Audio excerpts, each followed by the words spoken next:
Greetings and welcome to another episode of Soul Talk, where we talk Star Citizen with members of the community. My friend here is frozen right now, but he has a beautiful grin on his face, so I'm willing to take it. I'm gonna take it.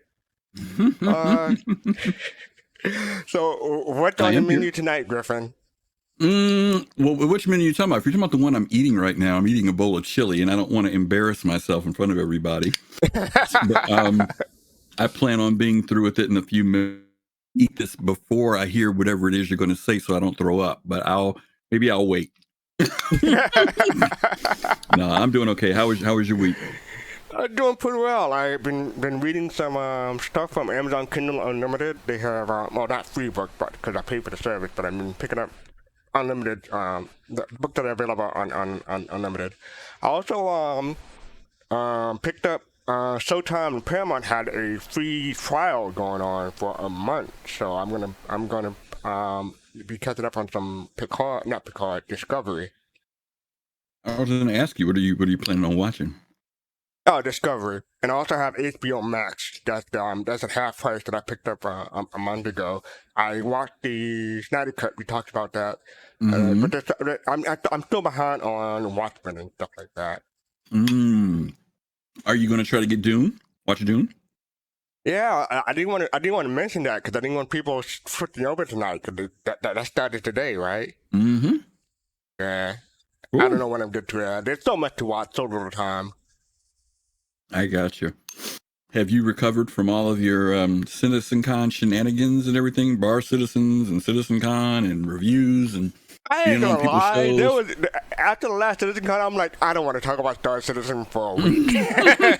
Fair I enough. ain't gonna lie. I love the community, but two Bar Citizens in 2 weeks is a bit much. So, Yeah, it was a lot. There was a lot going on this past week, how but about you? it was a fun week. I guess I should like animate myself a little bit more than I'm doing. It was a fun week. A lot of work, like you said, between the Bar Citizens. I think we did Paul's show for his 24-hour charity. Then we still ended up doing our review show. So there was a lot to do. And then we doubled back and And came back with the show on medical last week too, which was you did that one, which was a lot of content in that. So we were yeah, pretty and Go busy. Map stole all the good jokes. Yeah, he didn't steal all the good ones. He just had a couple of them. and He had a couple of them. He got a and couple of them. also I did the People's Radio first Yeah, show. yeah, you guys had the People's Radio So stream, the it's DJ been mix. a Yeah, busy couple of weeks. that was very, very cool. When is the next time you guys are planning to do something like that? uh, New Soul is doing one tomorrow, and I think Okay, mine is the week after that, unless they decide to do it tomorrow. okay. But I've already submitted my next show, so they have it. It's in the can, and I'm Oh, looking cool. forward to people listening to it. We have to make sure we let you guys plug it for tonight when they drop in, assuming that they'll drop in tonight. I know Pops and Fist, I see they're here, so hopefully they'll get a chance to plug that. Yeah, good stuff, good stuff. So what The you got Jay for us this just week? the Jay just said I'm the week after New Soul, so I'll be the week after this one. Right. Yep. So what you got for So this what do week? I have this weekend? Yeah, let's hear. What I have for you? Are you ready? About it. Let me freeze my face again so you don't see my look. Go ahead. Let me move this real quick so I can look at the camera and while I do the. All right, here we go. All right, sweetheart, what are you waiting for? Breakfast in bed? Another glorious day in the Navy. A day in the UE Navy is like a day on a farm. Every meal a banquet. Every paycheck a fortune. Every formation a parade. I love the Navy. The floor is freezing. What do you want me to do? Fetch you some slippers? Look into my eye. First assemblies in 15 people. Shag it. Somebody wake up, Griff. That's it. I know you're right. I would be the one sleep. I would say that's from voyage to the bottom of the sea. Okay. I know you said stick to the 90s for it, but that's just a classic. That's a classic. It is. It is definitely a classic. Alien. That's from Aliens. Aliens is the sequel. And that's Capone, Sergeant Capone, drill sergeant. What do you know about him? What do you know about him? What do you mean? What do you know about the actor? Nothing much. I don't recall. I mean, I just liked him because he has so few lines, but he delivered. I think he's really in the military, right? Or was. That's exactly it. He was actually a drill sergeant in real life. Yes. Okay. And he helped with the training that all the actors did, because they all went through physical training like they would have as if they were in the military for their parts. And it was to their advantage that he actually had real training and ability. So he made it feel very real for them. Very, very real for them. And you're right, it came across in his performance. And I mean, it's just like Emery from Full Metal Jacket, you know. Absolutely. Don't worry, I'm not gonna start doing him here. I don't have. I do not have the talent to keep up with him. No, you're right. That one was a classic. That one definitely was a classic. That was a good one. Yeah. Okay. Well, let's bring the gang down, huh? How about it? All right. And while you're at it, I'm gonna bring up the sneak peek. You don't have it on the screen on Discord, but you have it on the screen. Matter of fact, let me share the window real quick. While FC's doing that, tonight we've got Admiral Kusanagi, Dark Knight 75, Fist to Face, Gomab ATL, Jade, Pops in Space, and last but not least, Spitfire Phoenix. Welcome, everybody. Hey. Got a full house.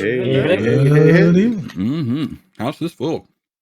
And if you guys want to join them, where's my chili? Brother, it's gone. I'm putting the last spoonful in my mouth right now. I'm always late to the chili party. Are you supposed to say at the stove? At the stove? Hey, really? At the stove? At the stove, yeah. The stove. Where am I chili? At the stove. Damn. How y'all gonna do my daddy like that? You gotta be careful, because these folks eat you out of a house and home in no time. I know. Yeah, that's right. You ain't lying. I warned you. I warned you, Fast Car. We told you. That comment, the at the store comment, was colder than my ex-wife's heart. Hey, at the stove. Wow. And so moving on from that, we're talking about this week's. Wait. Before you get there, because I didn't get to drop it in. If anybody would like to join us, you guys can check on the link in Discord and on our page, and you guys can come in and join us for the conversation tonight. But if you want to kick back and just listen, you're more than welcome to do that. Okay, I'm done. Sure? No, I'm kidding. Yep, I'm done. All right, so so this is Death Waiting Room, and this is a hospital. I think it's Arcourt. Anyone correct me on that one? The medical people who would know this. I believe that's Arcourt, at least from the last that I saw. Yes. Yeah. So, yeah. Looking forward to it to see what they're going to do, because that current entrance for the medical center next to Adria is pretty darn small. So I wonder if they're going to relocate the hospital. So some of you may be medical gameplay talked out from Sunday. So, but just give me some general thoughts of what you think. I mean, I think it looked interesting. I mean, I'm not, like I said on Sunday, I'm not going to be the medical profession myself. But hey, I got a question. Go ahead. And this is a shame, because you guys know that my main character lives in Arcourt. Where is the hospital? Excuse me. Where is the hospital? It's right next to the hab. Yeah.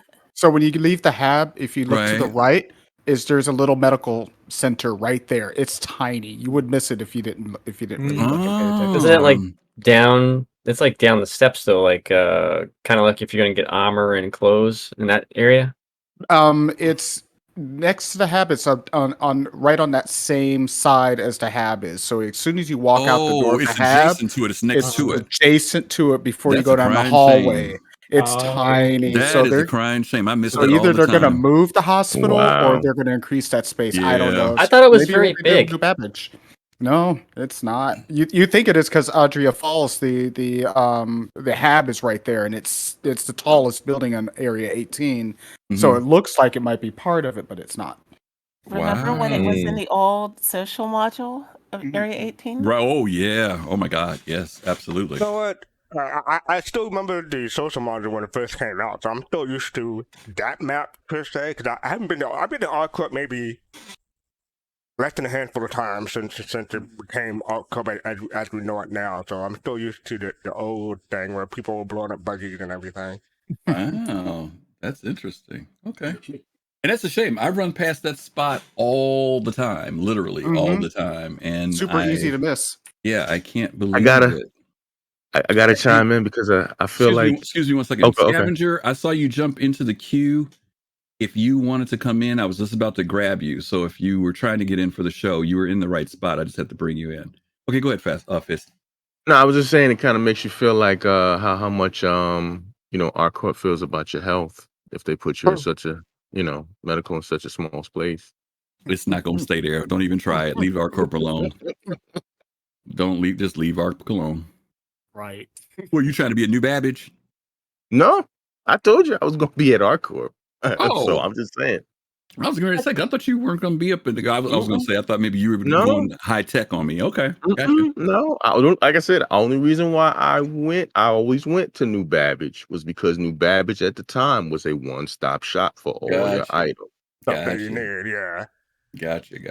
I'm still going to be a New Babbage. Like they haven't had it wipe in like 18 months. So why did you still need to go to New Babbage or make it your home spot for so long? You said why? Yeah, I mean, they haven't had a wipe in 18 months. So no, it's not anything to do with the wipe. It has to do with how quickly they're able to get the things that they basically need to start out with in the game. A lot of the stuff that they like if you're into like stocking out your ships and stuff, New Babbage was a good place to go to. Yeah, but I mean, you only had to do that once. So like, I'm like, you could have done like 4 months ago, but you still chose to hide. No. Your components disappeared. You get all types of weird stuff that happen where you don't have stuff. Bugs. Okay, you don't need that type of wipe to lose your stuff in this game. I just don't think people that have been working the system, doing triple and quadruple mining runs, should kind of benefit over people who are just trying to do like box missions. So it puts everybody on the. Well, before you could do a mining mission, go to the refinery, and then quadruple your run by doing a little like key jumble on your keyboard, and it would either triple or quadruple the amount of materials you just brought in. So you could actually copy your refinery job by like 3 or 4. Are you propagating an exploit right now on this show? No, the exploit was previous, and I'm hoping the wipe killed the exploit. I'm just saying that I feel like the people who did that shouldn't be able to use that.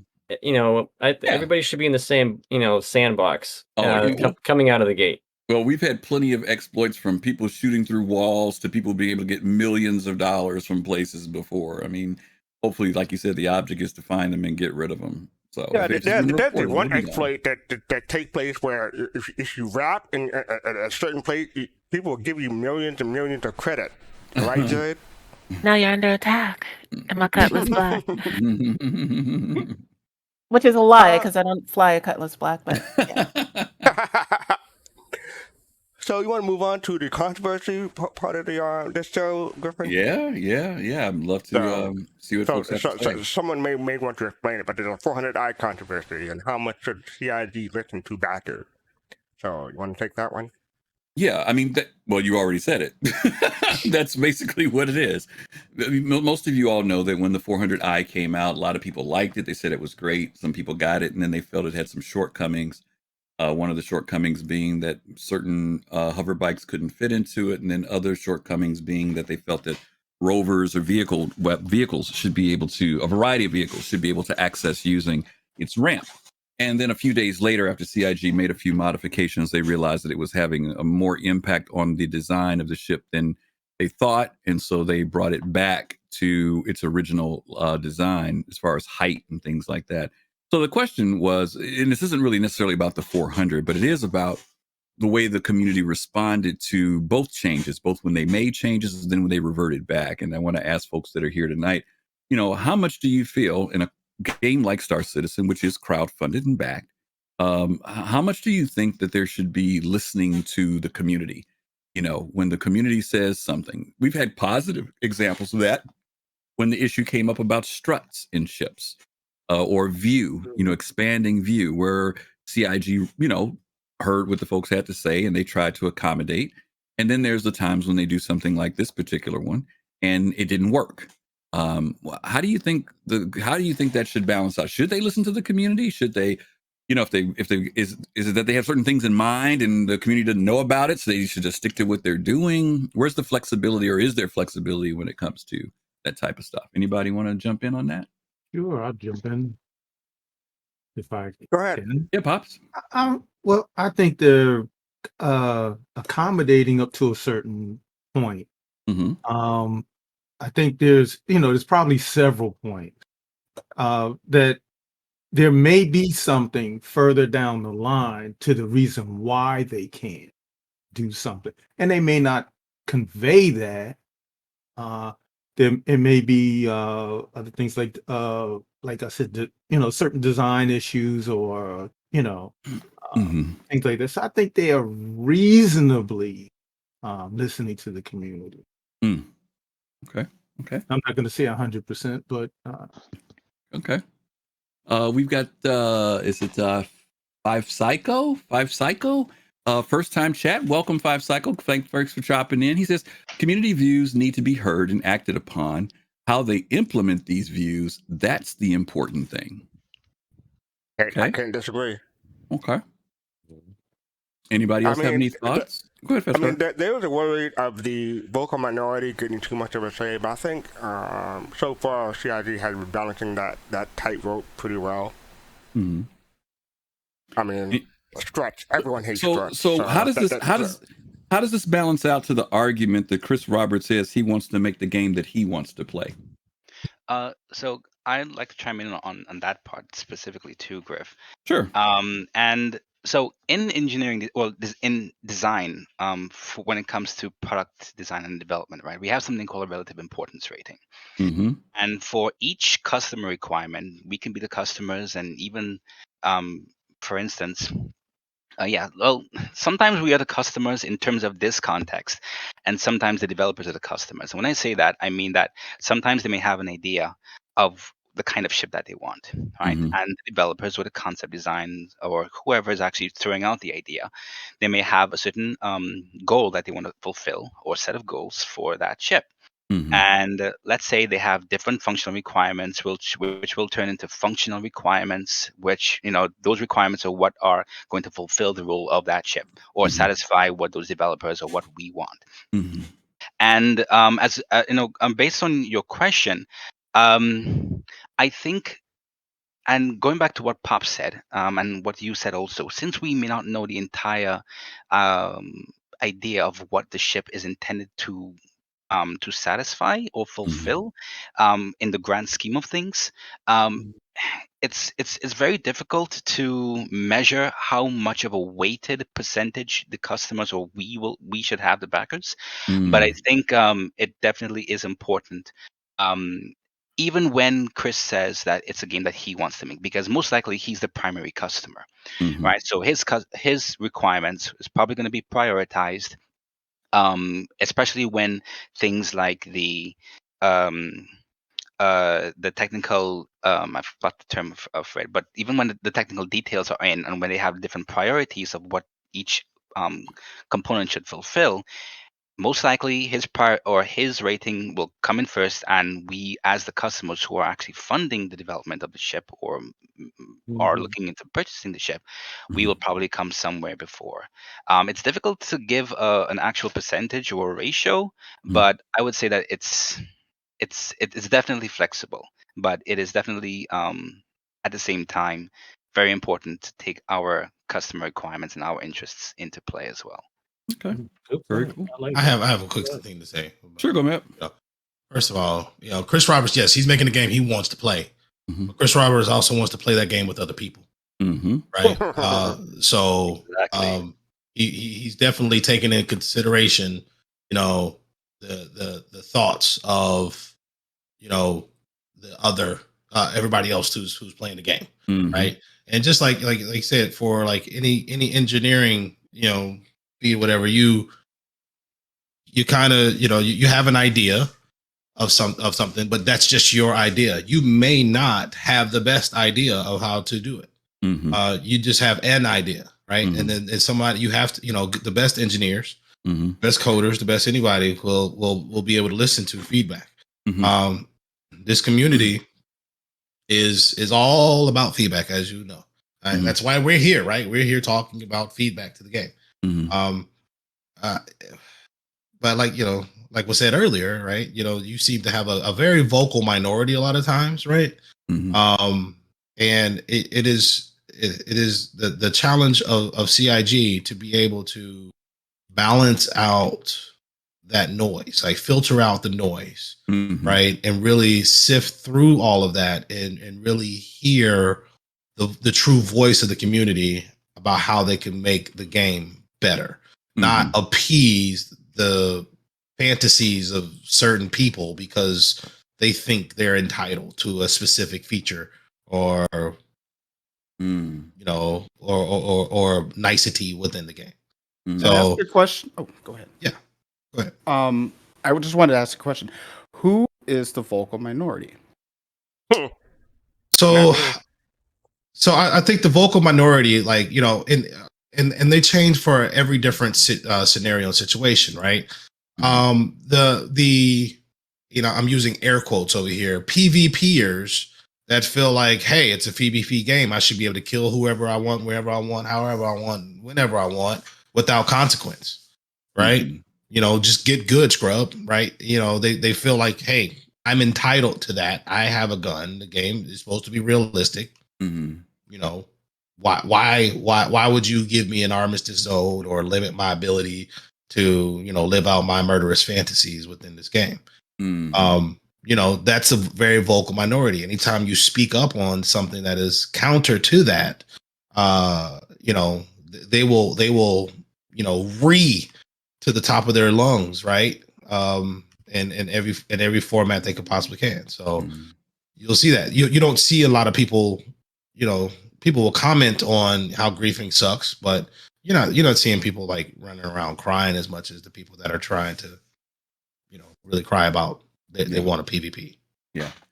Yeah, I'm playing devil's advocate here, and believe me, this is not an Origin thing. Those of you all know I'm a big Origin lover. I'm honestly not doing this because if it was a different ship, I'd be having this exact same conversation. I think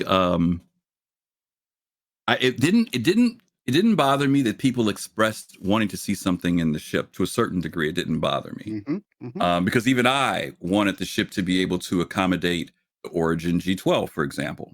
And right now, it seems like it does not accommodate that. When I heard people wanting to do stuff like, and nothing against any of you viewers out there who wanted this, but when I heard people saying I can't put my mold, my what's the thing called, a rock in it, okay, and I'm like, okay, it's an exploration ship, but we want to now make it for mining, and the more that I think when they did do the elevation for it, the rock could get in, but it was scraping the bottom. I mean, they tried to make it work, and the design messed up the shock absorbers and the suspension on the ship. They couldn't do it, and they took it back. So I thought, okay, nice effort. But then when they took it back, people got mad. That was the thing that freaked me out. It wasn't the fact that people made a request for modifying the ship as much as it was that even after CIG tried to make it work and it didn't, and they gave an explanation for why it didn't, then it went to, well, they should have designed the ship. You know, it went to this whole new thing of how CIG should have designed the ship now. It's made by Origin, not Argo Astronautics. Right. But Griffin, to your point, I think it's a fault that they packaged the Cutlass and the rock together, so people were wanting to do that same thing with the 400i and the rock. So I think that's where it came from. I think right now you have a lot of people, right, that have an expectation of ships of that size and class, even though they have a specific role attached to them, that they be multi-purpose. Right. And people need to understand that this is not a multi-purpose ship at all. Go, Matt, but let me jump in on that because you went where I was going to go next. Do you think that because they made that ship to be a comparison between the Corsair and the Connie, both of I think it was an incorrect comparison. No, I get that. But I'm saying, do you think because they paired it with that and those ships can carry vehicles, do you think that may have somewhat perpetuated it too? Because most of us say, nah, it's closer to a DUR, closer to a, you know what I mean, like that. So do you think that maybe that may have been part of what fueled it? Or do you think it was just people wanted that Frankenstein ship no matter what? You know, they like it. I think when you listen to how they describe the ship and its, you know, and the characteristics and what they compared it to, versus what the ship can actually do, I think some people may actually, you know, have a smidgen of a point, right? Mm-hmm. But at the same time, you just got to be like, hey, look, you know what I'm saying? It's not a multi-purpose ship. It's just not. Can I throw in on that? Yeah, sure. Go ahead. DK and then okay, Admiral. It works for me. Yeah, so I want to echo on what Gomab was talking about. I want to say that I think part of the problem is one that it's a beautiful ship and everybody loves the style. I think people are Not attracted to the everybody. style. Well, not everybody, but I think there's a it's a unique ship and people like it and they want to fly it. And it fit, and CIG put it into this constellation category, which fortunately, as soon as you say constellation, people think Andromeda, and then they're thinking guns, cargo. Can it do this? Can it do that? And that put the ship in a bit of a position where people are now screaming, it needs to hold a rock. It needs to hold this. It needs to hold that. I even think holding the G12 is going to be a stretch because they'll have to enlarge the ship. I mean, they're really going to have to redesign the cargo bay. They're going to have to redesign the ship. They're going to have to make it taller. It's going to get a little fatter. It's going to get a little wider. It's a complete redesign. And, the fact that it could fit a Cyclone is, a bonus, but it was, and they may have mentioned it in the CitizenCon that I think it could fit, it could fit a Cyclone, but I don't think the designer intended it for it to fit a Cyclone. Does it have mag locks for a vehicle? I don't know. They never mention that. If it doesn't have mag locks for a vehicle, it can't hold a vehicle. Yeah. So, they'll have to redesign that and specifically design it for a vehicle to fit in there. Now, I like the idea of maybe a smaller G12, or like a G10 or a G8 that's a, two-seater Cyclone size. That would be pretty cool, Just say G6. A G6, yeah, G6. They could put something like that, or but it was built for a specific reason, and it's really in a class of its own. It's not really a Constellation competitor. It's not really a Cutlass freelancer competitor. It's in a class of its own. It fits its own little role.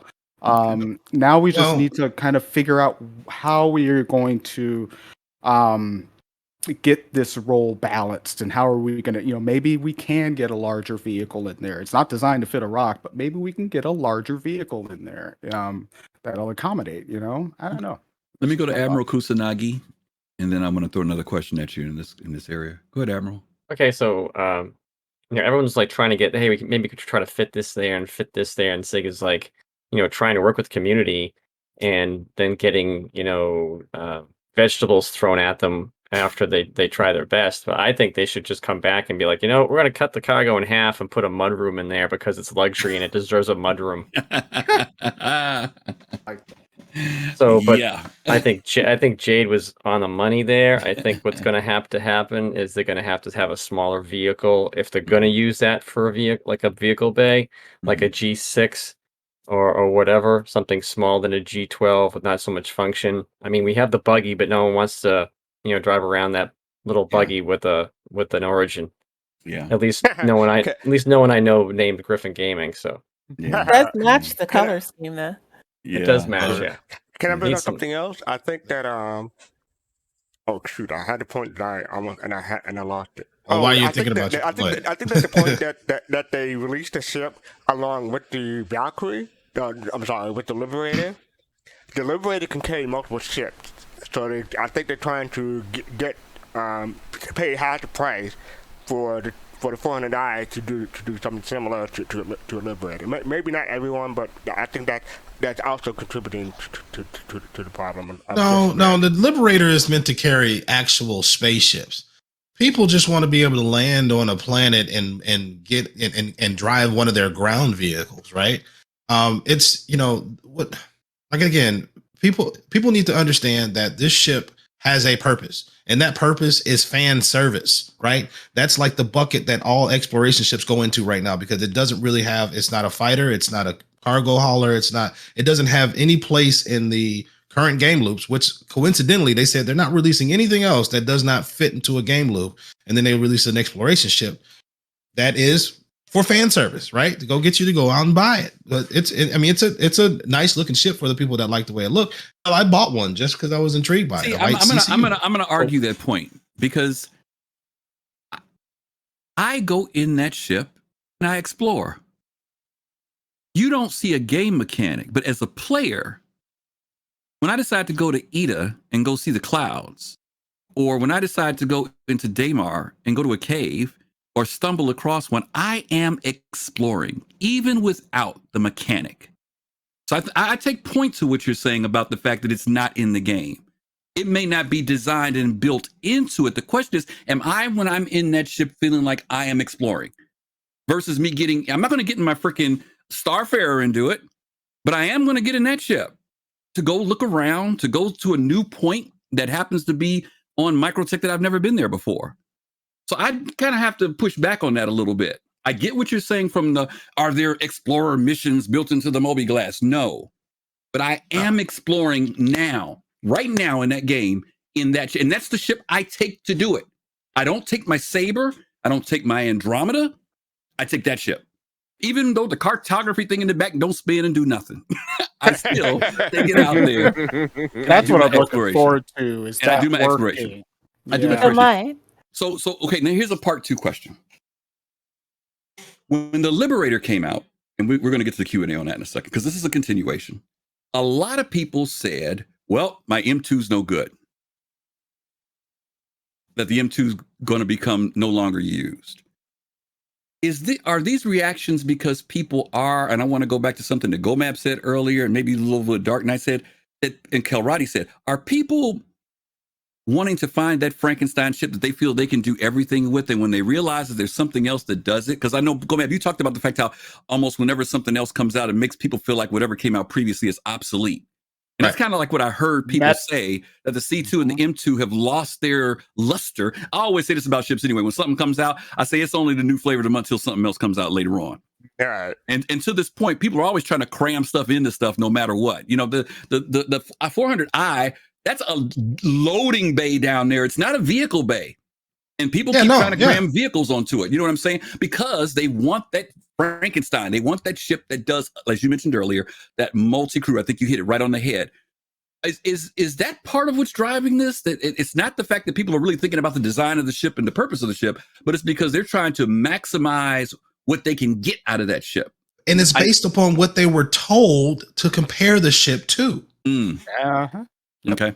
So right? They didn't. Because the Connie's a multi, right? The Connie's a multi. The Connie's a multi. I get it. The Corsair's a multi. They didn't come to that on their own. They said, hey, when you're looking to something to compare this to, here are the ships you can compare it to. But they didn't compare. But they didn't.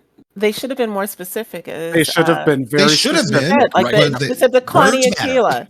Right. You know? Right. They didn't emphasize the exploration. People took the general thing. I agree 100%. Right. And to go with something you were saying, Griff, I found it's very fun in 315 now that we have these, random, well, not random, but you have loot in the verse now. That's just, you fly to a location, you can go and look for loot. That's a small form of exploration. And that's a great ship for storing your loot, you know? So I encourage people that are 400i owners in 315, go out, explore the verse, find the loot, and store it in 400. The Picos, they're still out there. Nobody has found the damn exploration. Picos. The exploration way, is like is the largest, I think, amount of ships that we have out there. You've got the Connie variants, you've got the Dur, the 300i, 400i, 600i, 315p, the Mustang Beta, the Carrack, Terrapin, the Corsairs coming out, the Aurora LX. I mean, there's so many ships. The destined and already in the game for exploration, and they're already talking about how Pyro isn't just going to have one jump point to get to it.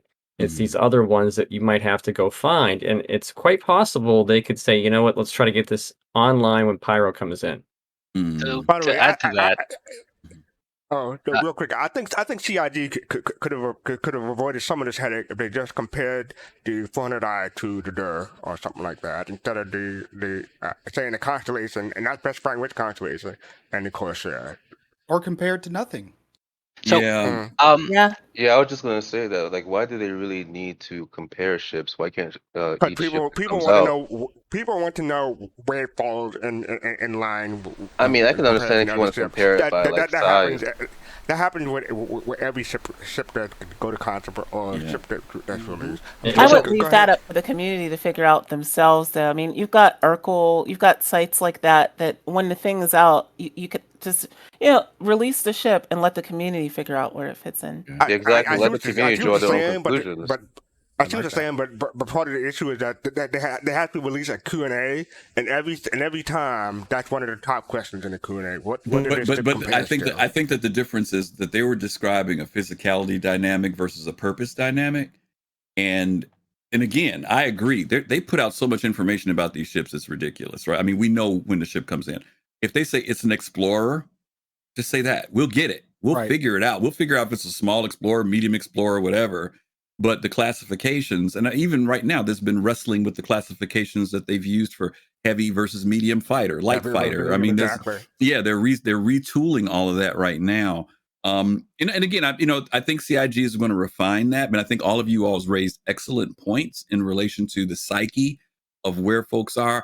Again, CIG, people in chat said CIG, yes, CIG listens, that they should, because the community, and someone said this earlier, sometimes the community gives some really great ideas, and they have taken community ideas, things that they overlooked or missed. And that's great that we have a development company that will listen to us. And then there's also the side that I think that our people forget about, that there's stuff that they have programmed out. We're living in the immediate.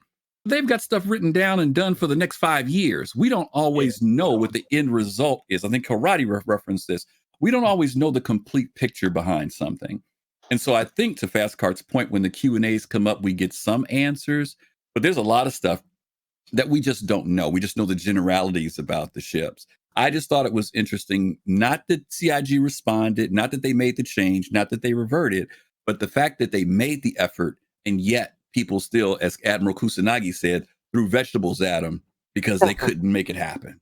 That really kind of freaked me out. I think the marketing department has an issue with like what the ships are actually like. They're not talking. This is a communication breakdown, because the Liberator was actually put out as a capital class ship. Now they came back and clarified that to say it's only a large ship.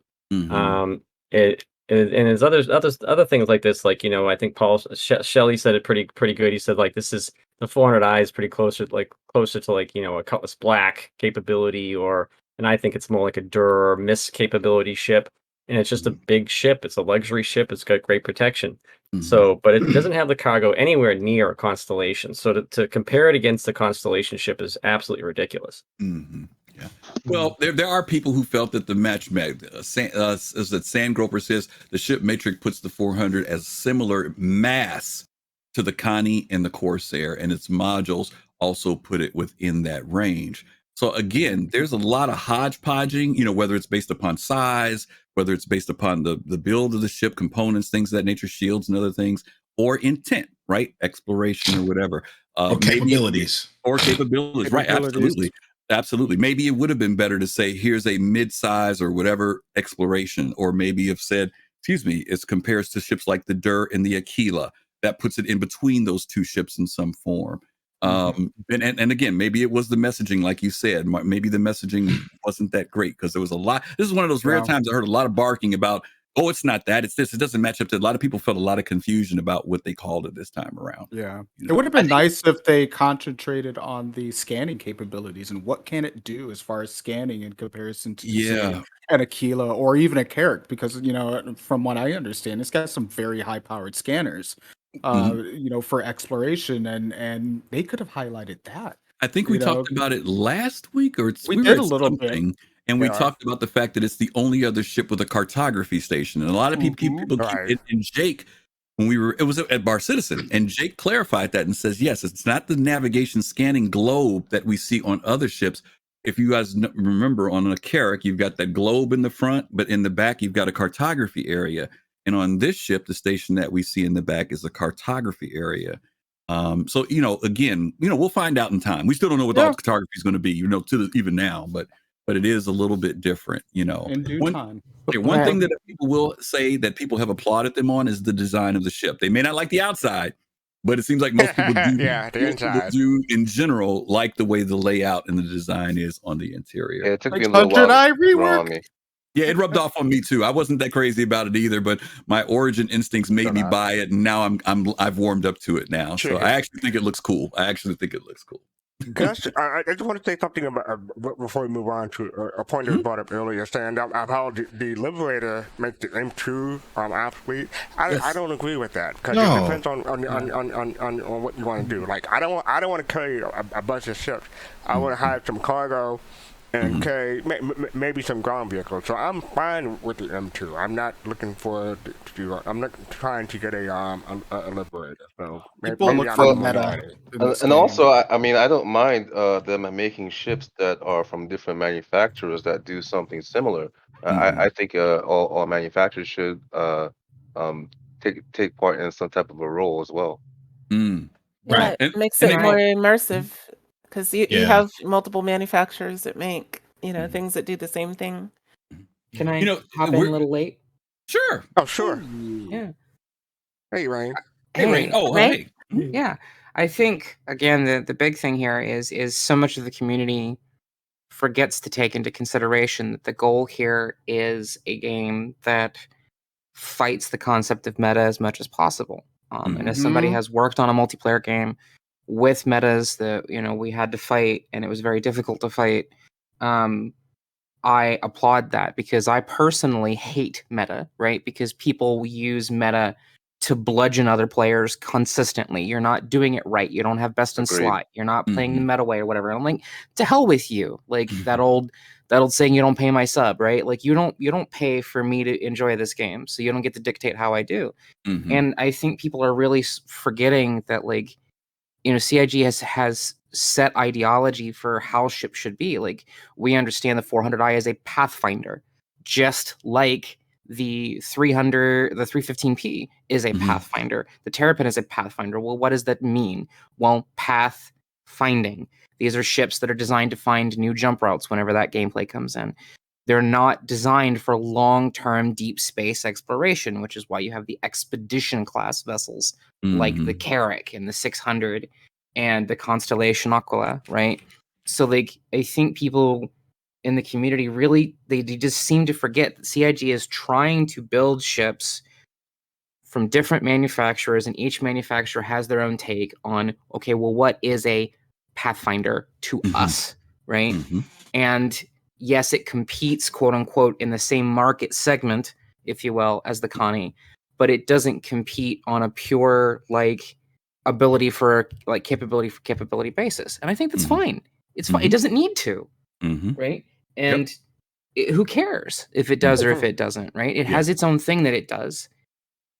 And that's just kind of my 2 cents on that, To your point, there are people who buy BMWs just because they're BMWs. You know what I mean? Yeah. The Mercedes might be better in this particular model, but they stick with BMW. And there are people who, aesthetics are maybe a reason why someone buys something, even with its shortcomings. My Tahoe can pull 1,000, 10,000 pounds, and and it's got this huge back. I could get a Tahoe for half the price of your little X5. Why do you want to do that? Some BMW and Mercedes also make trucks. They do. Yeah, they do. Well, BMW calls them. It's like for me, I'm a huge Samsung phone fan. Like even though one generation LG may be better in that particular aspect, I still love my Samsung phones and products. Well, to go to the car example that Griff gave, like my family, me and my wife and I, were huge Dodge fans, and most people make fun of Dodge and things like that, and it's like, well, we had a massive motor vehicle accident that almost killed my wife. If she hadn't been in that car with its safety ratings, and it's a big old heavy American muscle car, but it's a grand touring vehicle, like we've, load up the kid and drive for 8-9 hours, that vehicle literally saved her life. And so, like, we have that sort of loyalty to the brand that we probably shouldn't have. But I, for one, huge fan of RSI ships. Not a huge fan of Origin vessels. And Jared said it, right? We don't make ships for everybody. Right. Yeah. And it seems like there's people in the community that want that. Like, I want to like every ship. That's boring. Like, why? Why do you want to like every ship? I don't like the 600i. I think it's useless. I don't like the 890 either. I have no idea why it's in the game. But I absolutely no, I don't. agree, I hate it. Rain. I absolutely agree. I can't Rain, we're stand giving you a waiver. We're giving you a waiver, Rain. I can't stand the Retaliator. I can't stand the hair flat iron ship that's coming. You know, thought you they're loved not that made ship. for me. Those aren't for me. I'm good with that. We've got to do a show, ships you hate. We're going to do that. Oh, All right. I will say though. Ships you hate. I will say my favorite single seat light ship in the game is actually the 100 series. Oh, okay. That's a very popular opinion I've heard. I adore the 100s. I love the 300s, but past that, that's it. Buck stops there, huh? It kind of stops there. Yeah, I'm a huge fan of RSI. I love my Connies. I've got the super long, the Taurus. I've got a Connie Taurus. Okay. So you have to love that commercial for the 100 series, Rain. I do. It's fantastic. It's awesome. I love it. See, for me, like there's no ship in the game that I really hate. I have ships that are my least favorite, but I don't have a ship that's really like, ooh, get my blood boiling or anything like that. Well, I mean, hate might be a strong word, but I do think the 890 is utterly pointless. Just gonna say. It's a yacht. It's a yacht. You don't use a yacht to make money. Exactly. You use a yacht to spend money. Yeah. You use a yacht to show off. Well, I think yachts in real life are pointless too. So there you go. Oh man, you must not have been on a really good one. You don't want to live on a yacht. I would buy a yacht. I was right in now the Navy, so there. That's different. Well, that's like saying, the fishing boat I was on was a yacht. Nah, that's a difference. Yeah. Well, let me tell you guys now. February is the luxury show. It's coming up in February, so be ready. Get all your bullets and shotguns ready. Because I'm going to let go in February. I'm letting you guys know. I don't have any. I come on that one. I know. I want to be on that show, Griff. You, me, Griff, and I don't know who else. Well, no, it's usually Gomab that's like the grounded Centurion, right? Yes, Gomab has to be on it as well for the puncher. I am not anti-luxury. Don't get me wrong. He's not anti-luxury. He wants purpose. He just likes purpose. He likes purpose. Purpose. He likes having right. Purpose. And sometimes luxury has a purpose. I get that. Sometimes luxury has a purpose. Sometimes I want to chill, but in early times when I'm just buying ships, like right now, my focus on my fleet is show me the money. That's right? Cool. How am I going to make the money so I can go out and buy my luxury stuff? I'm not going to. I want to earn that luxury stuff. I don't want to just go and buy it right now. It's purpose, huh? It's purpose, Gomab. Purpose really that created us, that connects us, that guides us, drives us, we are here because of you, Mr. Gomab.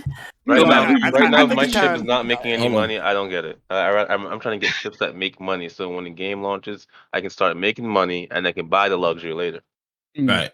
That's interesting. Interesting perspective. Gomab, I'm really glad you raised that point, the purpose, because I think that's part of the reason why we see sometimes all these controversies. Because, and to add to that, Nilis made a bit of a joke in comment in the chat, and they used the term words, and I think coincidentally that's what some persons get caught up in, and they get lost in words, because words can be misinterpreted in many different ways. And to add to that, one of the things that I was hoping that CIG will eventually bring out, similar to how they present the ship matrix and everything, is something called a relative importance rating. Now, what this relative importance rating is that it sits between what the ship is intended to do, right? The number of different functions that it's supposed to satisfy, and the number of different things that we look for or we want or the designers want. And these relative importance ratings have different numbers to correspond to each of these these customer requirements. So most likely these designers definitely will probably know, because it is a standard rule set that any designer, at least in any kind of design with a product, is always going to be using a relative importance rating. Well, so if they were to... Is Kalrati breaking up for you guys? Because he's breaking up for me. No, I'm here. You're fine. Okay, he's breaking up like really bad on the fine to me.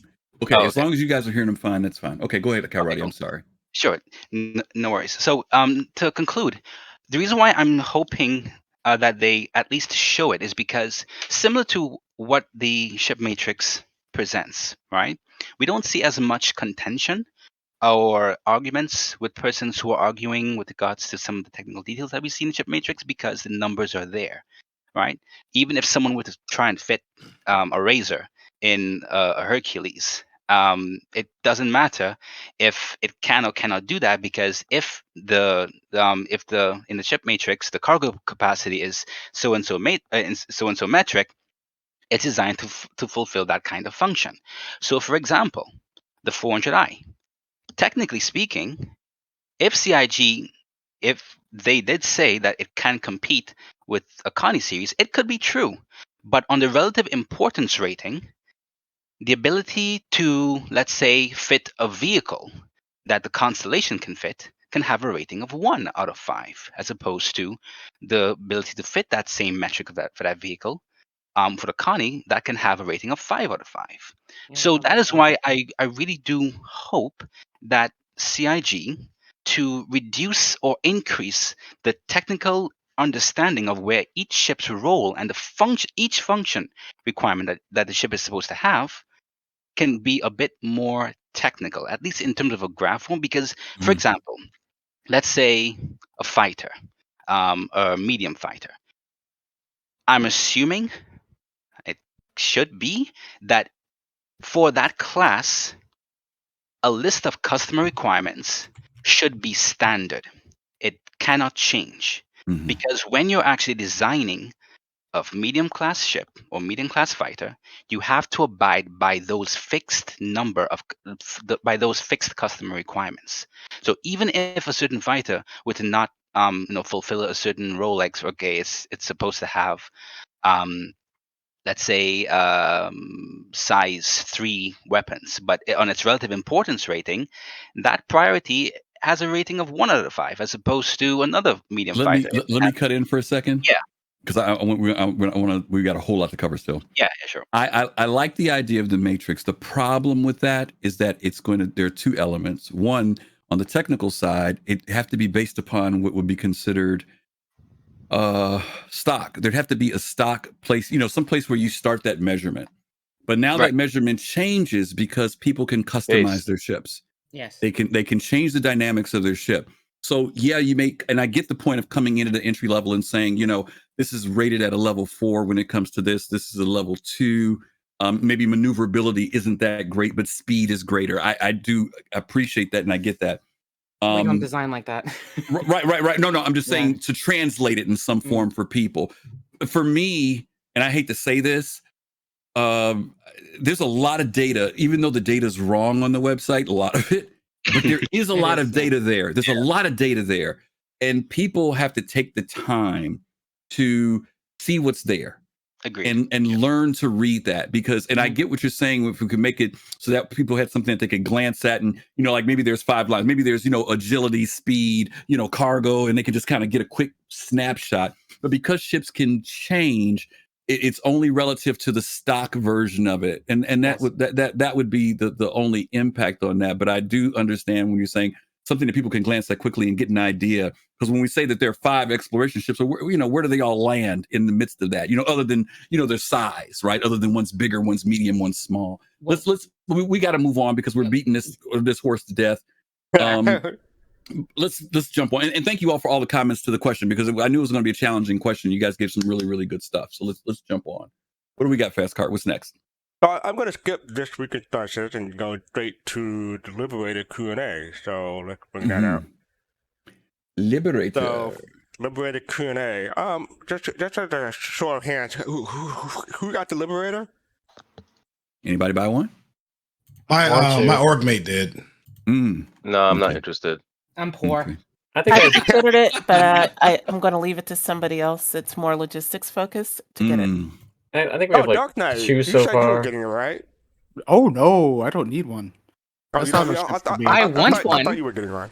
I I'm want gonna one. fly on somebody, so they can transport my ship. I'll earn one in game, Fast Cart. My All org right. makes them have one. Okay. I have an So- M2, and it's just kind of like I go back and forth about it because you can hold a lot of stuff with it. if I have to do 2 runs in the M2 to do what this thing can do in 1, and that's not including any ships on top. So I'm kind of torn, but I think I might keep the M2. Okay. I guess Yeah, persons I didn't get one are either. waiting for a larger map to really see how viable it can be, especially. Yeah, there's a lot here. We're not going to read all of the Q&A, but most of you have had a chance to look at it, and not only that, you've had some time to digest it since CitizenCon. What do you think about this in the sense of? Let me just ask us: who's going to use it, and what do you see it being used for? And don't give me the obvious for carrying ships. I get that, but what do you see it? What do you see it being used for? Can I go, Chris? Asteroid. Sure, Jade. Go ahead, Jade. Sure. So I look at the Liberator as the natural companion to the Pioneer. It's a colony ship, but in a different way. Like the Pioneer, it's going to build your base. But what about the stuff that you have to move to it? The ships and vehicles you have to move to it. That's where the Liberator comes in. Yeah. But it's I only wanna moving use it small too. ships. I mean, it's basically a space LCAC, right? And so I see it not just as what people are seeing it for, like a quote pocket carrier, but considering it can carry a contingent of Marines, it can carry ground vehicles, it can carry space vehicles, it can carry 400 SU worth of cargo, it can do all of these things at once, which makes it, a jack of all trades. It still doesn't compete with the Hercules, because again, the Hercules has almost double the cargo capacity, but the Hercules wasn't designed to carry starships, right? This thing is, and I can see this in a multitude of roles, especially now, right?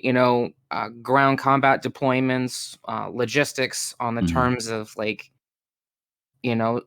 having somebody go somewhere and buy a whole bunch of crap and then take it to an outpost to stock an outpost, for example, or like I agree with Jade. I see this as our first truly dedicated multi-role logistics vessel capable of fulfilling a multitude of roles. Not to mention, it still can act as like a sort of a light pocket carrier, like a picket ship, sort of keeping fighter craft in the area refueled, repaired, and rearmed, and sort of acting like a little bit of a picket like defense vessel, things like that as well. So I love it. If I wasn't super freaking poor, I would have one. Game. Don't worry, Yes. game. Yeah. One thing I learned is that CIG now has a new way of categorizing the size of ship. They say XSS and XS when it comes to sizes now. So that's new. I didn't hear about that before. It's not new. It's just their internal designation, and they've never really told us about it. Like it's been there, but it's not been like in your face. It's how they've done it for the last few years. But like if it's not in your face like this, then people have never really known about it. Like they've always been designated this way, I think, like for the last few years at least. Okay. This thing is big. This thing is 122 meters. Yeah, it's huge. It's big. How big is the 890 in comparison? What's the length? I'm trying to look it up. Ooh, I have to look it up. I'm on the page for so you have to look it up for me. 122 meters in length, 68 meters in width, 24 meters in height. That's And this tall. this thing has size 5 guns on it for defenses, as well as size 3s, if I'm not mistaken, or size 2s. I forget what the It's got size 2 PDCs, I think. PDCs, yeah, size 2. So it's much smaller. There's a lot of people who talk about this ship is in the sense of it's like it's vulnerable. Do you all feel that it's vulnerable, or is it just vulnerable if it's out there by itself? What do you think? Yeah. Depends on vulnerable to what, right? Yeah. Like if it's somebody in a very small light fighter, I don't think it's vulnerable. If it's a whole crew of people, yeah. But if you're out there with a Liberator, you're probably gonna have an escort or two.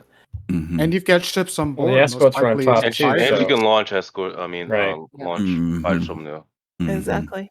Well, and imagine what this could mean for small orgs for deployment capability. Let's say you want to take somebody else's base and you've got 4 of these things. Well, that's 12 fighters and like 6 tanks and like dozens of people and like all the gear and stuff. Like you've got a little battle group. Yeah. Yeah. And if you've got escort ships, like it's an expeditionary group, like in the Marines, for example, like retaliators and carracks and things like that, acting as a battle group, like imagine the force projection that this thing brings to the table. It's I love this thing. I love it. I don't understand why people don't like it. I love it. Plus, it looks like it's from Star Wars. So there you go. Really interesting. Like we don't have enough ships that look like they're from Star Wars. Info Runners did a thing on moving 4 tumbrels. Like, how would you envision a fleet for putting 4 tumbrels on the ground? And there were 3 of them. They each brought their own ships, but the crew complements between each of them were between, like, I think it was like between 62 people and 85. And that was a mix of like, of just all these different vehicles to include vultures and, MPUVs and Polaris up in in orbit. It was quite impressive to see exactly how many people it actually takes to manage. I mean, there's only 2 people for this ship, but when you're talking about everything that's on it, you're talking about 3 potential arrows or more on top. Plus the vehicles inside, and then the pilot, which you would assume is just going to take off and just do what they're supposed to do and just leave the area. It'll be interesting to see actually how big orgs need to be to operate just one of these. Efficiently. Well, I haven't heard people hating this ship. I think people are just saying it's not the ship for me. But what do you mean people hate this ship? I mean, I've just heard a lot of like on Reddit, which I probably shouldn't pay attention to. Why does this exist? It doesn't need to exist. Yeah, I'm like, don't gauge by Reddit. Yeah, don't gauge by Reddit. Okay. Well, I mean, again, like bad spectrum. This thing, when Pyro comes into existence, this is going to be a staple starship. Absolutely. Yeah. Right.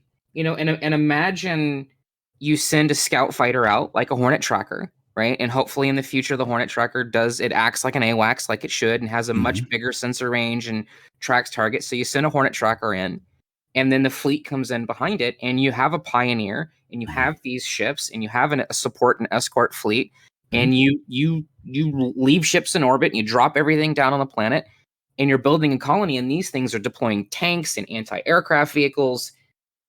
Like, again, I feel like maybe it's toxic positivity at this point, but I'm just so happy for the game in general. I feel like I'm alone there. No, Wayne, I don't you're think not toxic alone. positivity at all. I like the ship. Because if you look at the latest roadmap roundup, the tool the tool to build bases is now on the progress tracker. So before CitizenCon, some of you that were here before CitizenCon and at the Bar Citizen before CitizenCon, I said, I think we might get something on the Pioneer or base building. At least that was like my hope, because we hadn't heard anything in a while. And sure enough, here it is now, right? So this isn't as far off as a lot of people had thought before CitizenCon, I think.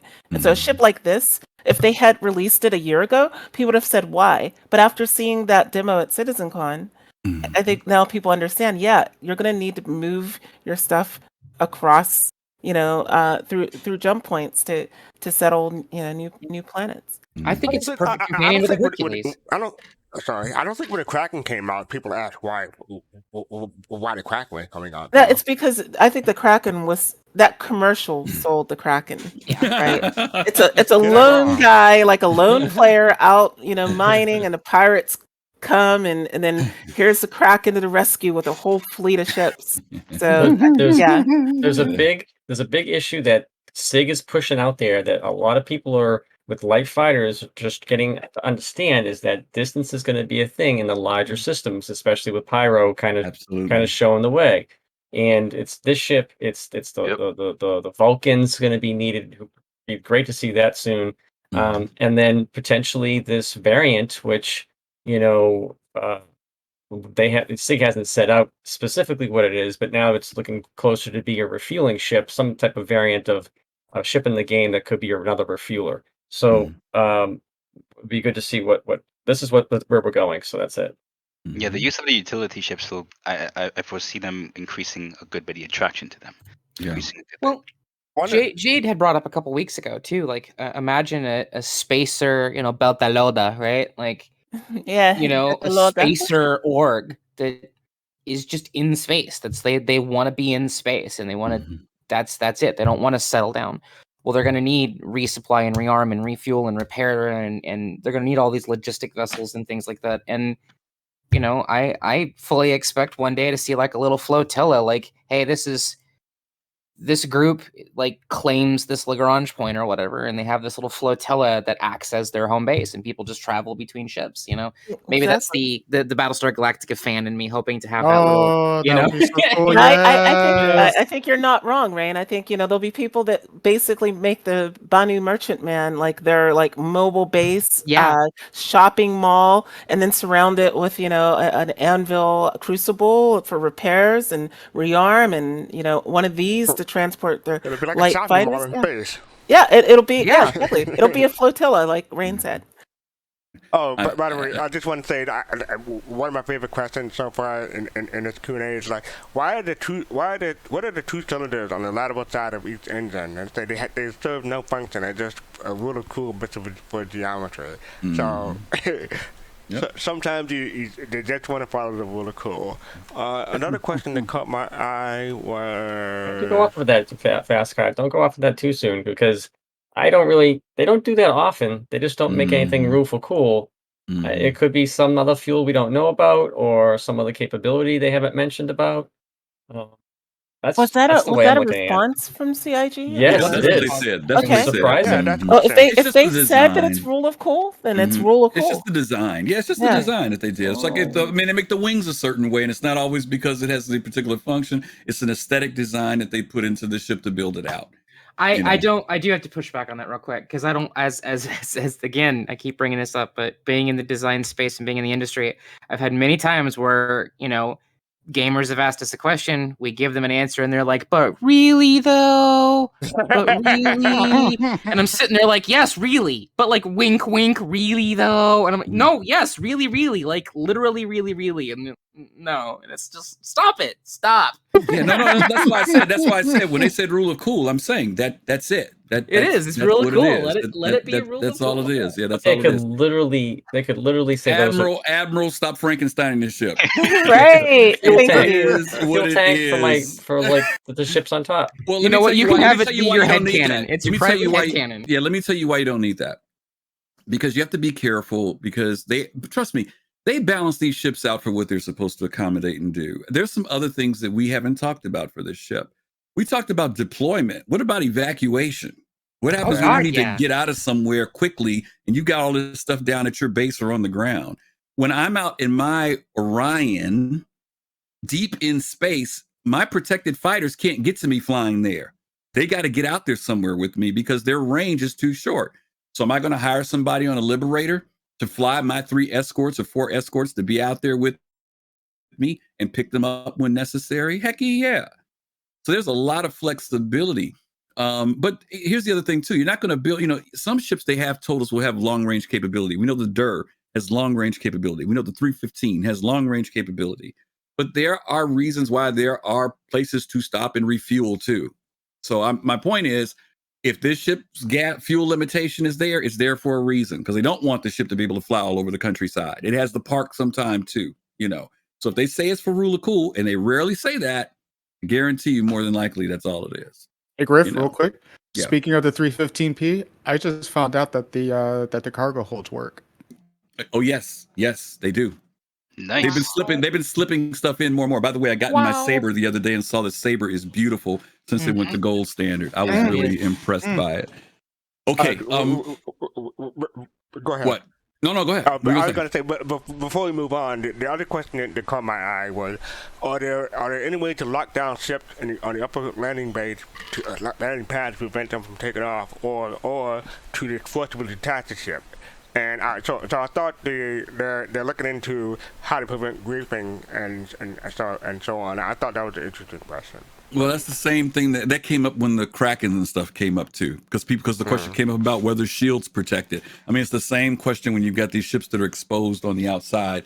I'm not trying to be funny. I didn't pay attention to the Kraken Q&A because it was too expensive. It was way out of my budget. So this is a new question to me. So that's probably why. You better pay attention so you don't get blown off the deck when you land on that thing, man. You got to. Or people.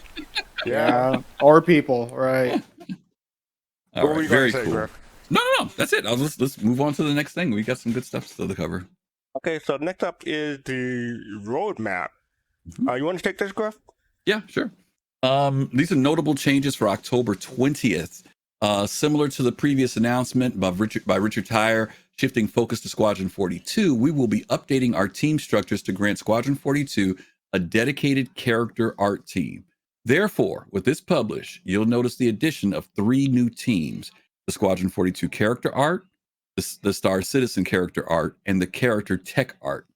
These teams were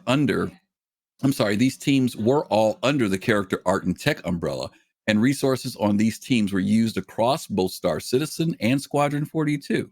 With this change, these teams are now dedicated resources for their respective projects, rather than splitting their time between the two, which has already resulted in measurable benefits to all 3 teams across the board. The deliverables for these teams haven't changed, so you'll find them to be the same as the last published in Q4. The original character art and tech team will remain on the roadmap through Q3 as legacy data. The following deliverables have been added to the progress tracker: Origin X1, building, implementing, and balancing Origin's hoverbike, the X1, as a flight-ready vehicle. The following deliverables, previously marked as unannounced, are now visible on the progress tracker: the Origin 400i, building, balancing, and implementing Origin's luxury explorer, the 400i, into the game. Rastar, developing and implementing Rastar, a tool that allows the placement of modular structures on planet surfaces, including the deformation of the surrounding terrain to accommodate it. This will eventually be used by players to place their own structures, such as with Consolidated Outlands Pioneer. The AOPA, I can't get the word right. You got it. And then you guys, I was getting more scared about saying Santakiai about more than I was APOA. I screwed up. APOA Santakiai. The timing of the development of this ship is currently under re-evaluation. Therefore, it is being removed from the progress tracker until this is complete. One thing I've noticed about this recently, because I don't know if you all have noticed it, whenever they take something off the tracker, it's usually only off for one time and then it's back on pretty quick. So they don't take stuff off too long. In the release view, the following card has been added to the release view for 3.15 and has also been marked as committed: the Origin 400i, building, balancing, and implementing Origin's Luxury Explorer 400i into the game. Shops and patrons. After its review and extensive testing, the team has made the decision to grant this feature additional time for polish. For this reason, this card is being relocated to 316 in Q4. That's it. All right. Very what sounds small. good? Yeah. What sounds good to everybody? Anybody excited about anything? There's I'm one thing excited. Oh my God, I can't wait for the X1. Yes, I can't. I'll tell you why I can't wait for the X1. It's not even that I love Origin and all that already. It's because Gravlev vehicles have been, they've needed work for a long time. And I believe that with the X1, we finally will get to see the talked about revisiting of how Gravlev works. 100%. I can't wait for the X1 to show up so people will shut up about it. I can't wait for the X1 to show up. So Gravlev vehicles actually hover. And I can't wait for the Ranger to show up so that people that want that experience of kicking up dust with wheels actually have it on a bike. Yeah, see, the Ranger I want the Ranger. I want the Ranger also. I go to the Ranger because it's cheaper to buy vehicles in games than to pay money for it.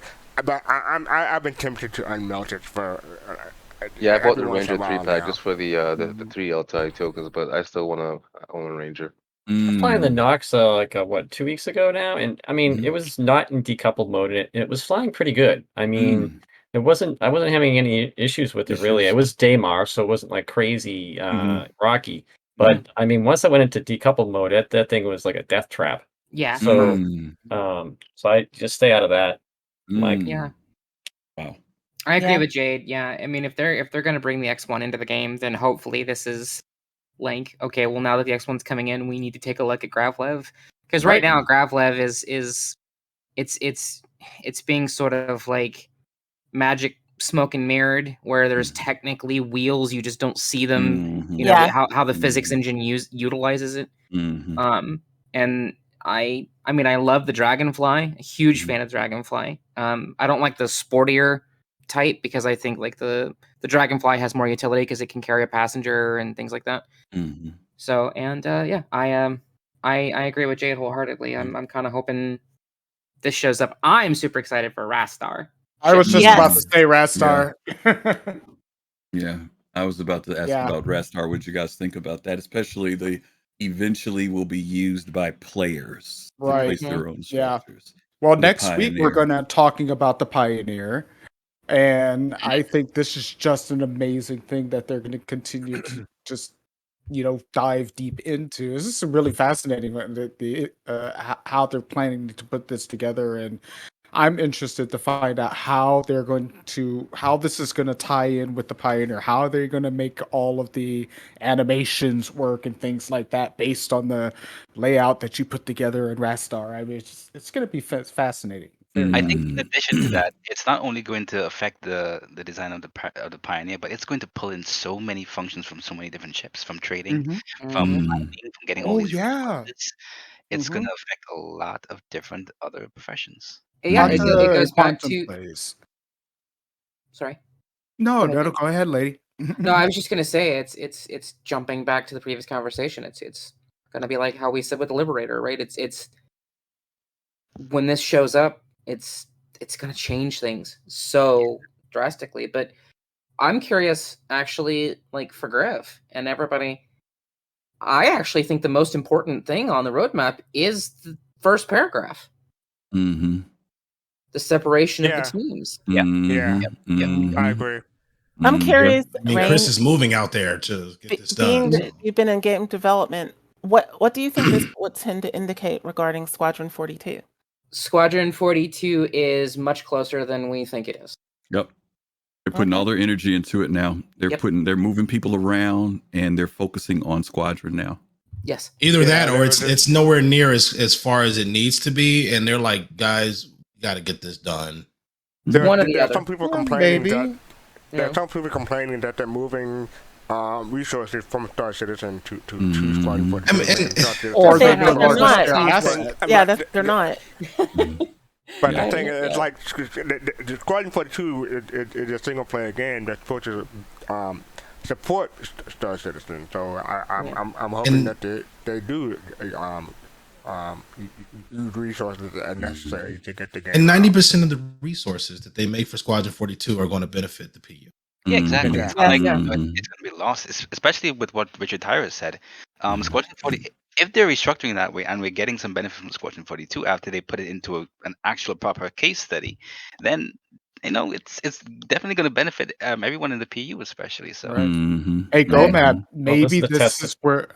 Oh, go ahead. I was just saying this is the test area for that mechanic. So yeah. And GoMap, I was just going to add, maybe this is that 10% that they need to finish.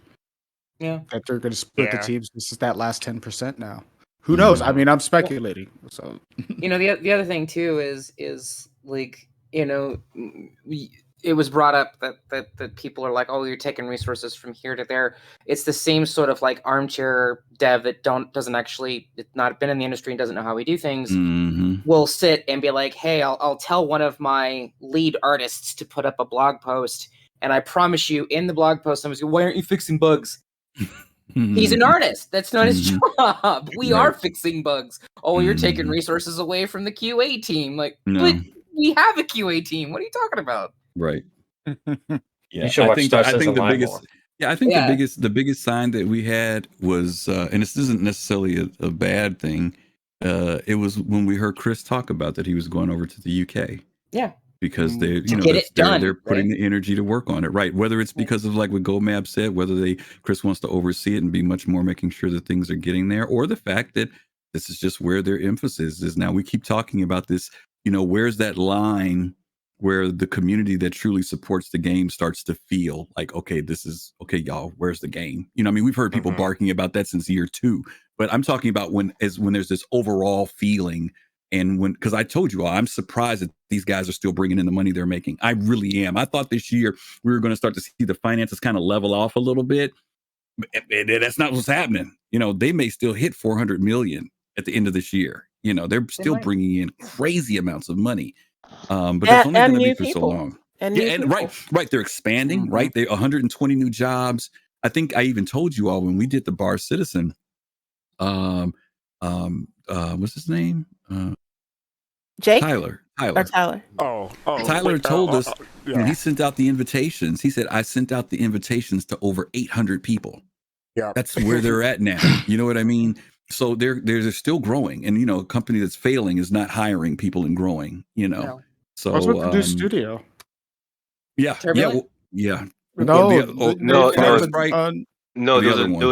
was an article that came out that CIG is moving into that new Winslow. New facility. They open it for larger.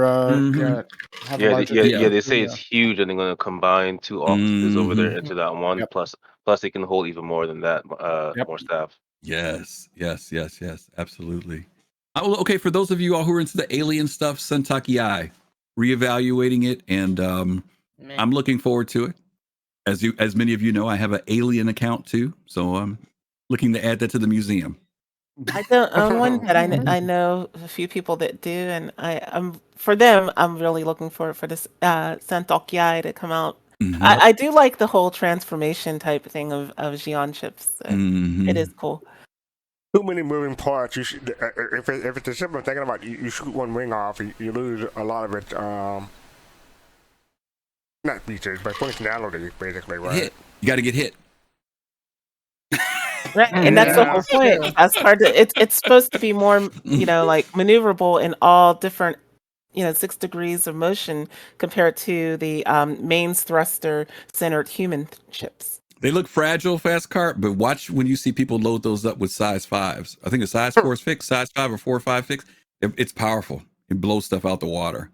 So don't underestimate it. I know it looks kind of weak in the wing, but trust me, if you don't want to get caught by one when it's been modded up.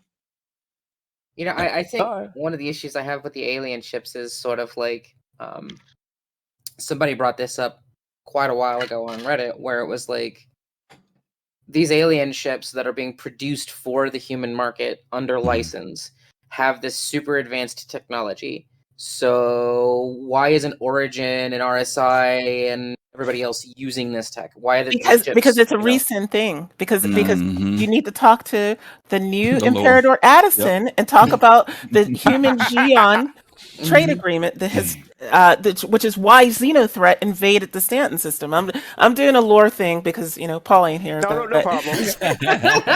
Okay, Jade. Okay, I'm sorry. I'm sorry. Do the lore. It's in the works. That's the short answer. Yeah, there's methods kidney shots right there. Yeah, a couple kidney shots. Damn, Jade. Ow. Thank you. Okay. Well, we're even because I got you the last time we talked to agree to the that's balancing right. conversation. So it's a 1-for-1 right now. I love you like a sister. I love you like a sister too. Instead of RTFM, we now have RTFL, redefined lore. Yeah, there you go. And I got to put in a plug real quick because we're going to move on to the next topic. And the plug is that this Sunday we're doing what's it called? Fast Cart? Industrial Strength, right? Pioneer. We're doing the Pioneer. Pioneers this weekend. So we've been lucky. We've been timing our shows around the right stuff. So we're going to be talking about this whole thing about real estate and building and possibilities and all that good stuff. And of course, consolidated Outland. I'm so upset at the Pioneer. I've been trying to buy a Pioneer for years. Yeah, it's a tough one, boy. Folks be standing in line and them suckers fly right on out the window when they go on sale. I almost had Did one you last like 2 years ago. Really? No, I got one in my cart, and then like something the website glitched. Yep, and lost it, and it was gone. I've known people to have that happen. Yeah. I just wish they put those land claims back on sale. Yes. Please put the land claims on sale. Actually, I wish they would just open the store up completely because it is a point of like massive backlash and criticism, even from fans of Star Citizen, like especially from the elite refugees that are coming over. Like, why is this only on the store every so often? Because it feels like a predatory marketing mechanic because you have that feeling of left out if you don't get it. So it kind of forces people to feel like they have to spend the money even if they don't have it. Let me give you the other side of the coin. When they sold that land, CIG caught so much heat from people. Because people went off about, oh, now they're selling virtual land and it's not even any ships. They went berserk when it came out. I mean, I couldn't believe how much hate there was that came from people because the land was being sold for $50. And so, you know, it's like Chris, if they do one. There's a key thing to that. They sold that land in 2017 before we could actually land on moons or planets in the game. Yeah. So that's why there was that criticism. Yeah, but no, that's not what I'm saying. What I'm saying is that the comparison they made was not just because we couldn't. No, we were landing on moons and stuff, Jay. When the Pioneer came out, we were in space. These people. Yeah, 2017 was 3.0. When the Pioneer came out, when the Pioneer came out, that was the big beef. They compared it to the fact that just like they got ships that you don't even have, how you gonna do land? And I guess my point is that if we leave the land out there, you got one group that barks. If you don't put the land out there, you got another group that barks. And it's kind of like you're still stuck between the two. You know, they've sold land twice. They sold it when the Pioneer came out, and they did it one other time after that. And I missed it both times. I missed both times. Afterward. Yeah. Yep. So I agree with you, Jade. I hope IAE this year. I hope, because like you said, they're coming along with this whole thing with homesteads and stuff now. This would be a perfect time. Exactly. CIG, if you're listening to this, anybody from CIG marketing, if you're listening to this, you just showed Outposts. You just showed Pyro, a place that you won't need a land claim because it's not in the UE. So put up the Pioneer for sale and put up the land claims for sale and just watch the money come in. By the way, central plug-in for the show, you talk about the Pioneer. I also want to plug Fright Night coming up the following Sunday. So we're doing a charity fundraiser for Games for Love. And Griffin, you want to talk more about that? Yeah, we're going to be. There are 4 games on the bottom of the card you're looking at: Devour, Labyrinth, Lunch Lady, and Phasmophobia. And some of the team members from Soul Citizens, as well as some other guests, will hopefully be playing some of those games. We're not going to do all 4 of them, but maybe we'll let you all say which one you want to see, and we'll play them. And we're going to be doing it to raise money. So if you want to hear us do a lot of hollering and screaming for a couple of hours, and of course donate to a very worthy charity, Games for Love, which provides games for distraction therapy for kids, then hey, hang out with us next Sunday. Since it's Halloween, the only thing scary in Star Citizen right now are 30Ks. So other than that, we're going to be dealing with, in the elevators, but we're going to be doing that next Sunday as a way to raise money for charity. So hopefully you guys can come hang out with us for that. I wish I could medical guns been pretty scary too lately. Yeah, medical guns scary too. Yeah, that's scary. That's been fixed as of this patch. Yeah. Optimus asked the question: was the Pioneer a hull that was limited? When it went on sale, yes, there were only so many of them that they did at the time. It's never been one of those ships that's, stayed out there forever. It comes out, and then the last couple sales they did it where, a certain time it went up for sale, and people were, as mentioned, trying to get it in their cart and get it. And once they were gone, that was it. And I think the Pioneer was, what is it, 700 now? 800. 800. Oh, 800. It started with like 750 or 725. Right. It went up. Yeah. It's getting outside of my purview here. Sells out in seconds. Yeah. Anything past $50 is outside my purview. What are you talking about?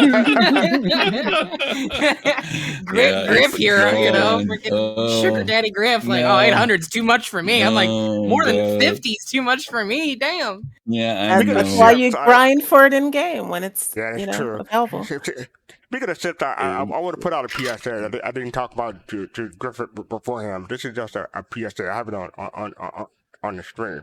But I mean, like, if you get the 400i has, if you want to CCU to the 400i, it comes in 2 flavors. There's the RSI credit flavor, that is $250, and then there's the Warbond flavor, that's $220. And if you want to future-proof or make things cheaper for yourself, do it in the future. If you go from a Corsair to the 220 version of the 400i, you have to pay $5 of real money, but that saves you $30 in the long run. So in case you ever wanted to jump from a say like in the future you do want to get a Liberator or something like that. If you go this route and get the Corsair to the $400, you say instead of paying $500, you pay $470, and so on. So I just want to point that out to people. That's an interesting observation, Cap's Cart. But I would love to take a poll to see how many people would go from a Corsair to a 400. Nope. I don't know. No. This is just a stopover to get to something else that costs more money. That costs more than the thing. Exactly. Oh, okay. You save $30 in the long run. $30 that way. No matter what ship it is, as long as it's priced out over the 400. As long as it's above 250. Yeah. I got you. Okay. I found it interesting that the 400 wasn't a nameable ship when it was released. I'm surprised about that too, because I already have a name picked out. Yes, it was. I'll just say it's named after a James Bond movie, but you don't. Oh boy, okay. I must say, you can't take the razor back. I am heavily into the CCU market because I showed Griff my spreadsheet. It's full of CCU, so I'm always looking for different shortcuts and ways of saving money. I haven't gotten this one, but I did get like a Super Hornet to Andromeda to save $30. And more recently there was a Prospector to Taurus that saved $30, and so that was a good one to get because it was the cheapest ECU. So very cool. Something to keep track of and look out for. You get one or two, it's up to you. Fast Cart, the RSI coupon man. Oh, by the way, the Pioneer is $850. $850. Woo! Great googly goo. Okay. That ship's going to end up being $1,000 by the time it's out. Want to be building some stuff. Jeez. Oh my God. Definitely, it'll be over 1,000 by the time it's. Yeah, when it goes live. Oh man. Yes. Instant concierge. Goodness gracious. Good googly goo. Is that too rich for your blood, there, Griff High Roller?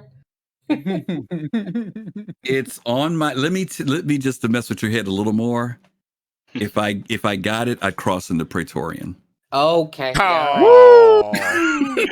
All right now. If I got it. Oh, way to flex, Griff. Way to flex. You asked, okay? Way to flex. I said if, and I said if. I didn't say when. I said if. I said That's true. That's true. Yeah. Now, if there were two ships that I am interested in, I've been interested in the Pioneer, like someone mentioned earlier, and I'm still interested in the Nautilus.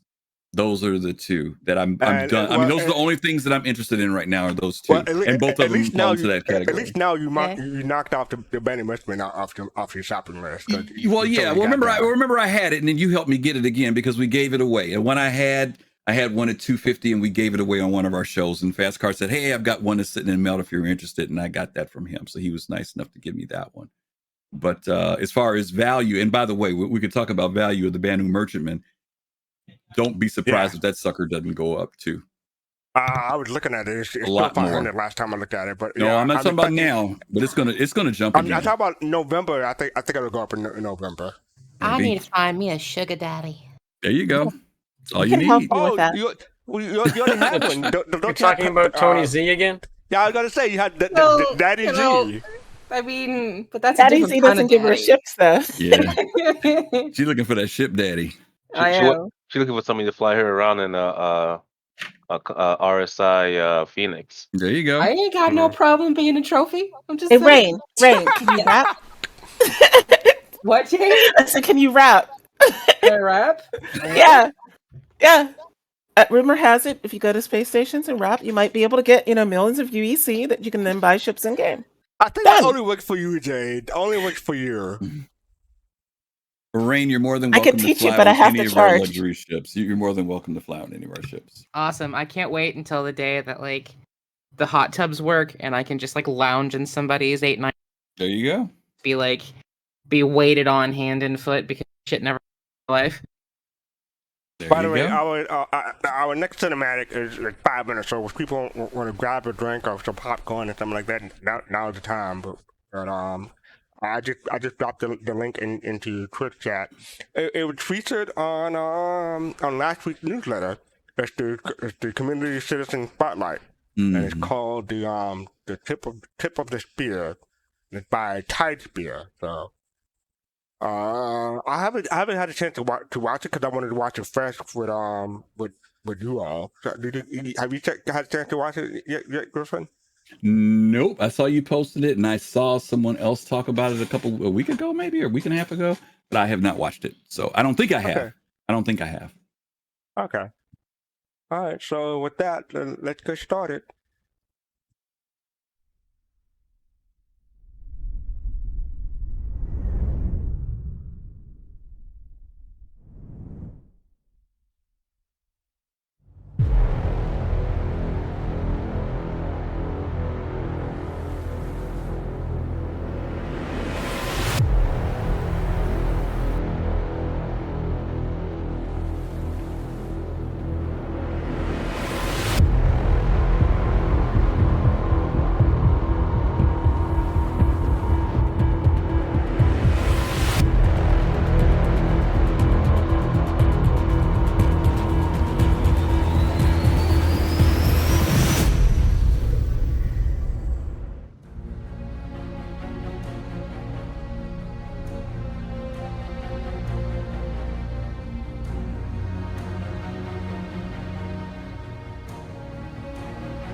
Need a medic.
That was cool. All right, cool. Can you believe this is our game? Yes. Right? Can you believe this is our game? Can you believe how amazing this community is? Yeah. wrote This down is our some- game some- and our some- community. Like, what? Sorry, Fasker, go ahead. I wrote down some of my thoughts, but I'll save it for the end. But let's go in order. So, Kusanagi, what were your thoughts? From what I could see, it was pretty good. I have to go back and look at it longer because I'm in the looking at other streamers for a raid. It's funny because I just picked Sniffy Joe's Bob's stream, and I'm like, oh wait a minute, he's going to us. That's not going to work. All right, so we can come back to you if you want. Dark Knight, what were your thoughts? I will admit I did miss the beginning because I was giving my dog some love, but what I caught from the last 3/4, I love the fact that they were using the emotes so much in there and dictating the story without you having to use dialogue. And they, some of them were pointing in this direction, or like, saluting and things like that. But I never seen that many emotes being used in any of the other machinimas that I've seen. So I really applaud that. And plus, their cinematography was fun. It was great. They did a really good job. Like that sliding across the sand in the Valkyrie. I think that's beautiful. Really cool shots. Oh, and Eclipse and Saber Love. Mm-hmm. Okay. Face to face, what were your thoughts? I like it. It was cool. I kind of got to give a little bit of I won't say criticism, but maybe a pointer or two. Say that when you're doing something like this, try to keep an account of your music drowning out your sound effects.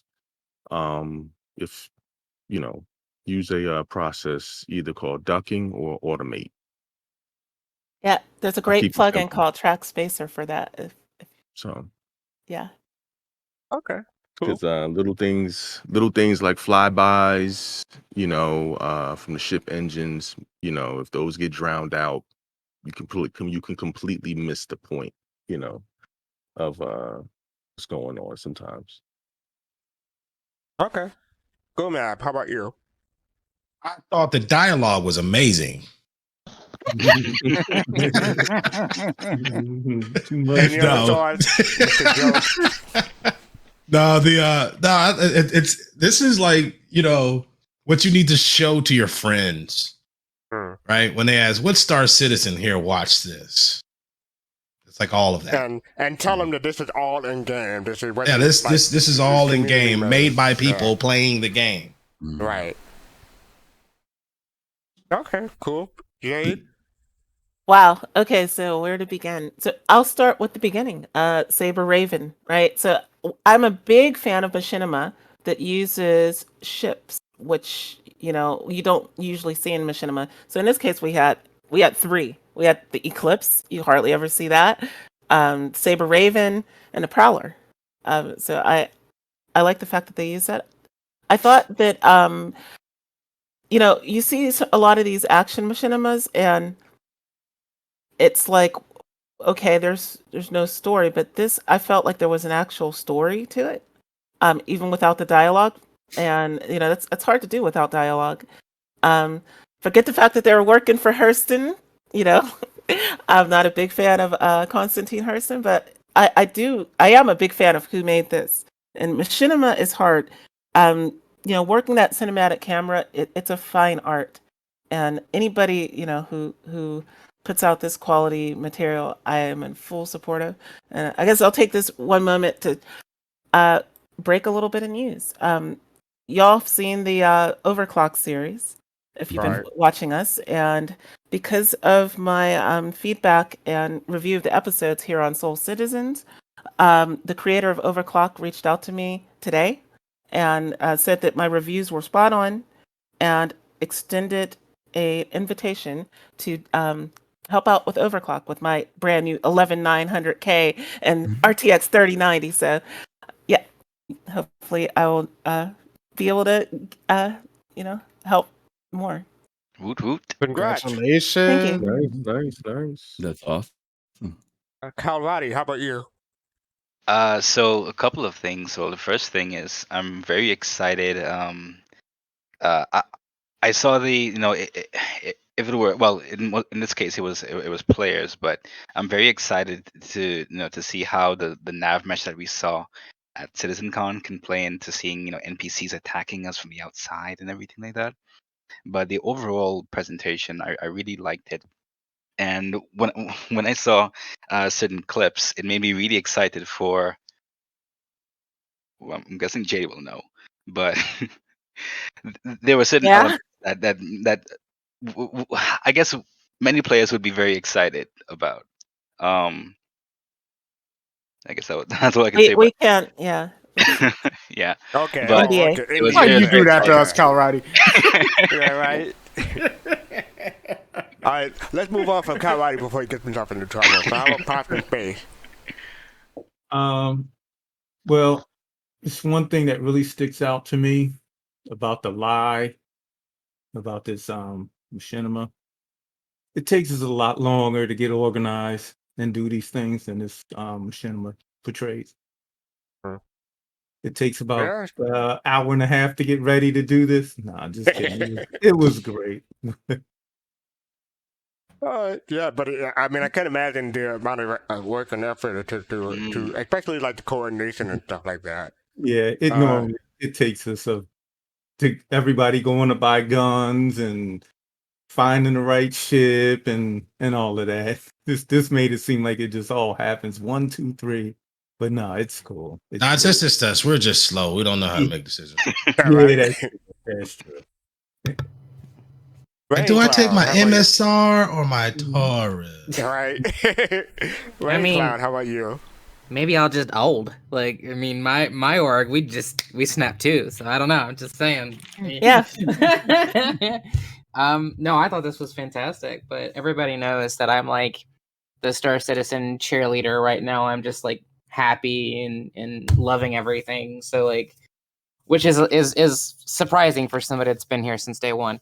I've had my periods of Eeyore, woe is me. But I don't know. I loved it. I thought it was great. Cinematography was great. Setting a story was great. Even though, one man's antagonist is another man's freedom fighter. And Hurston can suck it. Right. So, I'd be fighting Hurston. I'm just saying. But no, this was great. It was really, really good. I love again that they showed us some ships and they showed some things that we're not used to seeing.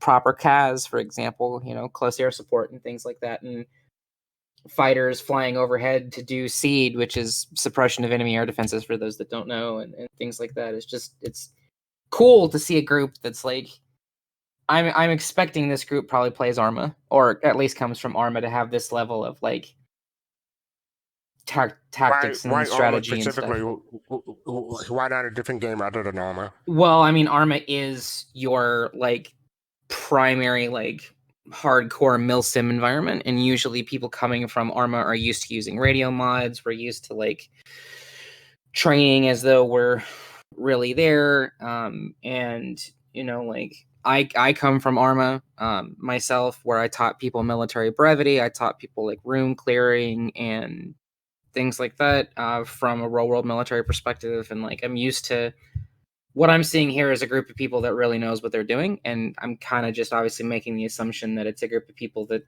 probably come from milsim backgrounds. And Or Rexilla's dropship forces. True. And lady, Rain, you're part of Skunkworks too, aren't you? I was. Okay. Yeah. Okay. Yeah. Don't want to get into that right now, but yeah, No, I was no. part of Skunkworks. Looking for a new org right now. If anybody wants to have this bitter old grumpy Star Citizen vet that's never happy with anything.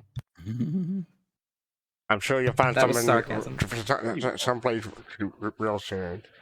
We are Venom. What are your thoughts? I really liked it. What really stood out to me is how some of these camera angles that they're doing, and some of the animations are just really spot on. Um, you know, I I I I can tell you, like, the Star Citizen community is just really beginning to hit their stride with using this platform to create little movies and machinimas like this. And I'm really excited to see what the future holds for when we have more features added to the game and see where this can really go and how deep we can get.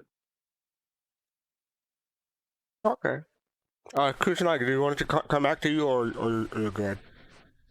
I mean, I'm pretty much good. I mean, it looks fantastic. It's quite impressive for them to get all these people together. Like everybody else kind of said, there's some great cinematography here.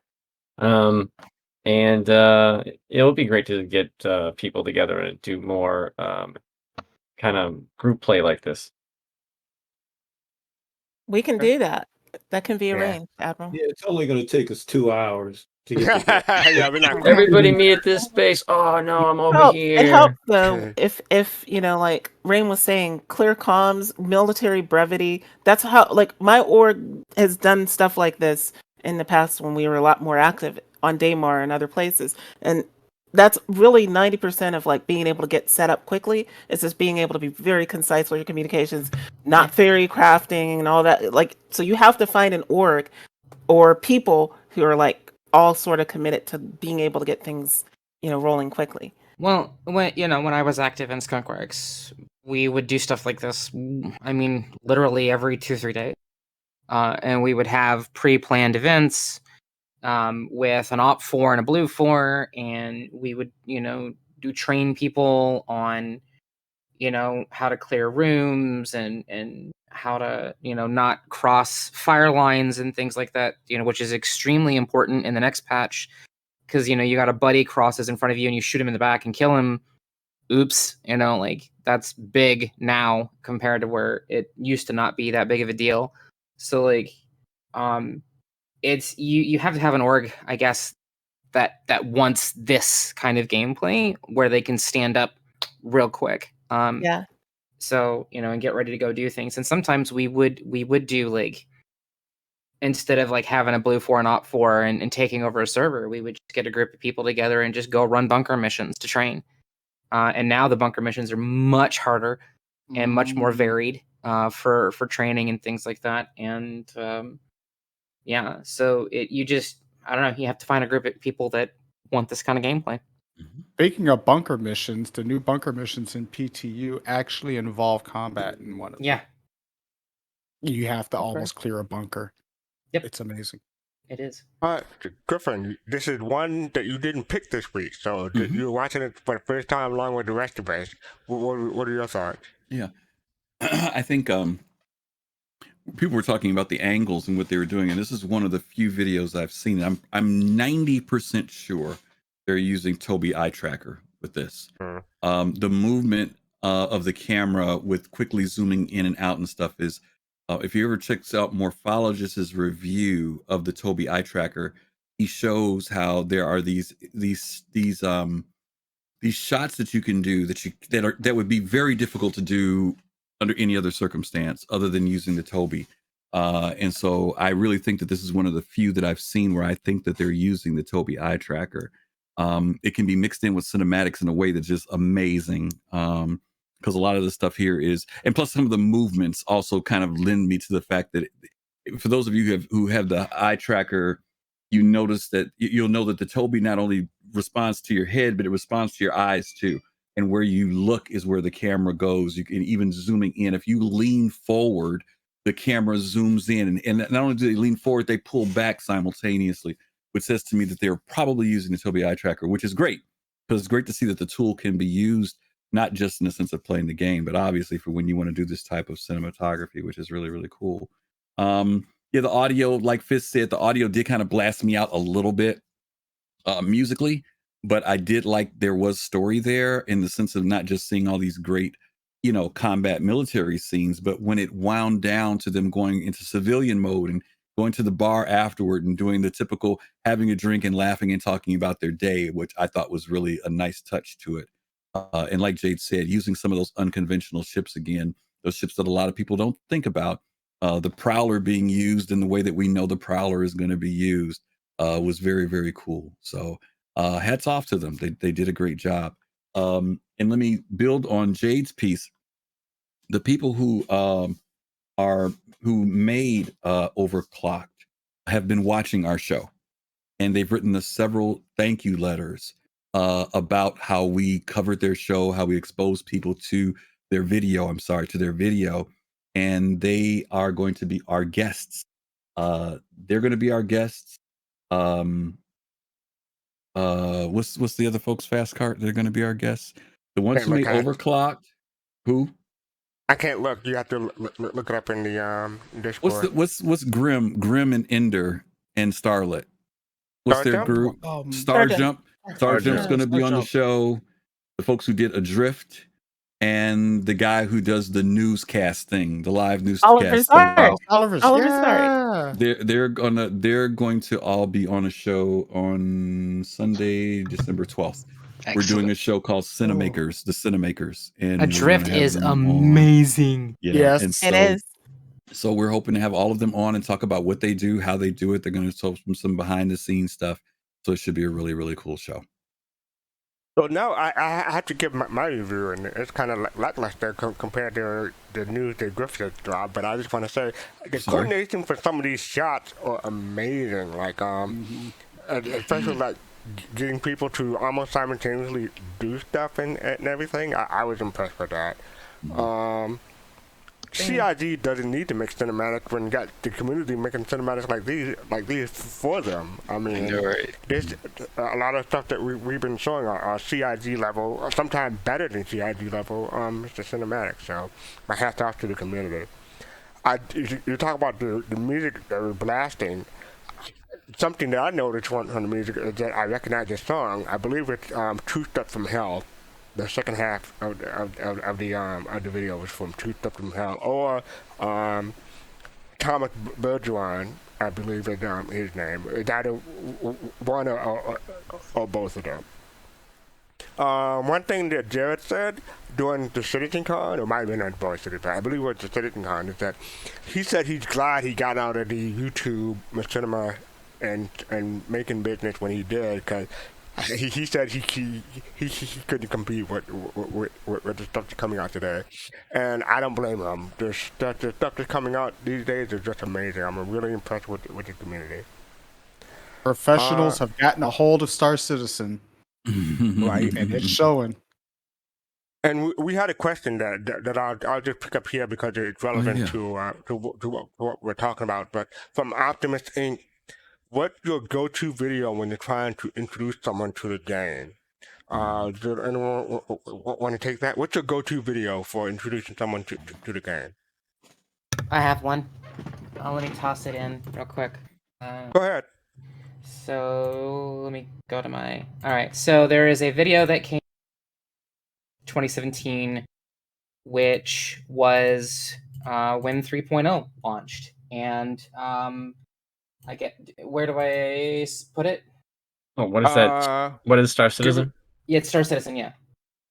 Was that the name of it? No. Citizens is the name of it. Oh, yeah. Yeah. Good video. Where am I putting that? Just in videos? Give it to Kusanagi, and Kusanagi can post it now in Twitch chat.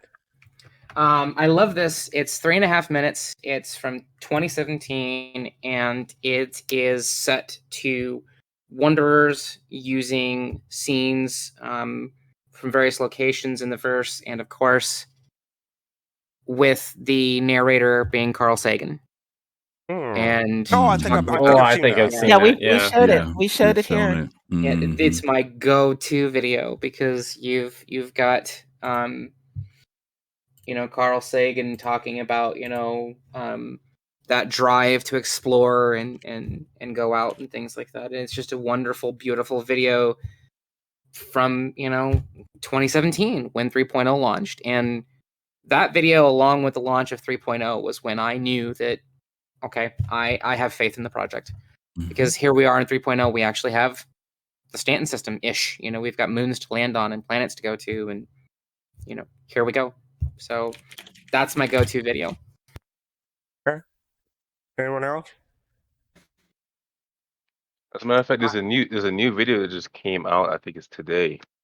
It's pretty awesome. I think it was by Let me see here. I actually posted it in the Soul Citizens video chat. Okay. I think it was a Get Rich or Die Trying unofficial 3.15 trailer. I thought that was a very excellent video. But you may have I don't recommend playing because you might get a copyright strike. Okay, thank you. I think one of the things I put in the chat was that anytime I have one of the new Star Citizen update videos that they put out, like when 3.15 comes out, but I always spend a lot of time explaining what they're seeing when I show it to them, because usually I'm trying to tell people about where the game is right now versus trying to introduce them completely to the game. My video used to be the Imagine video, but since then, a whole bunch of videos come out that like it's either update or surpass the Imagine video, but it used to be the Imagine video. I haven't found something that replaces that yet. I'm pretty sure if I sat down and really look, I could probably find something, but not yet. I think one of the videos that still catch my eye that I still use is a 4-minute video. It came out last year in January called Star Citizen Trailer. I see that they renamed it to Star Citizen 2021. And that is one of the videos that I still send to some of my friends who haven't heard of the game or have heard of it slightly but still don't entirely know, because in the very end of the video they show a bit of a you can do trading, cargo, FPS and those things in various different clips. And I definitely like how they mention that, even though some of the clips are cinematic and don't necessarily represent every single thing in the game, it still shows that aspect of what Star Citizen really is, especially with how we're seeing right now. Well, we just saw where these kind of machinima are actually making use of these things, and it's very reflective, nevertheless. So yeah. Cool. I would like to say that I don't actually have a video to show friends because all my friends that are playing Star Citizen are right here. Win-win. Yeah, it's cool. No, so you tell people to watch Soul Citizens. That's right. Yeah, that's it. Just watch Soul Citizens. Okay.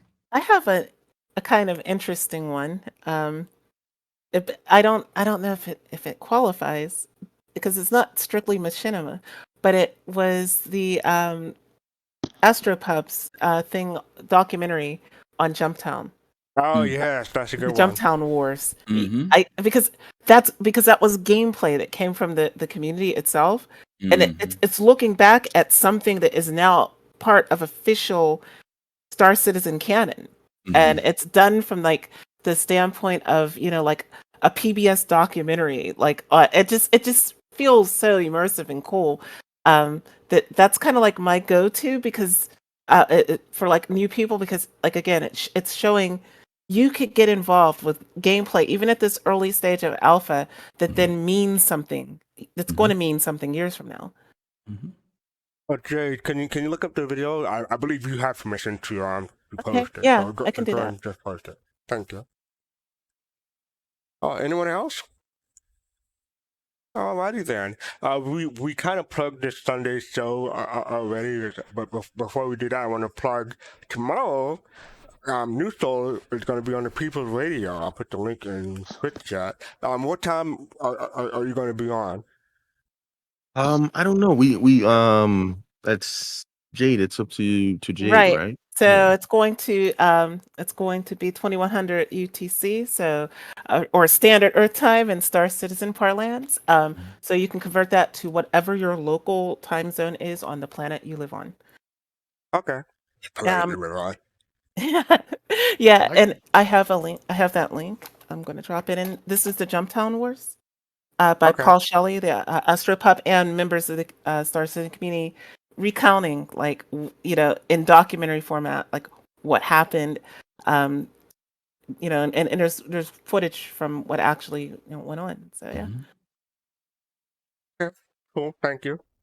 So yes, that is tomorrow, 2100 UTC. You convert that to your local time.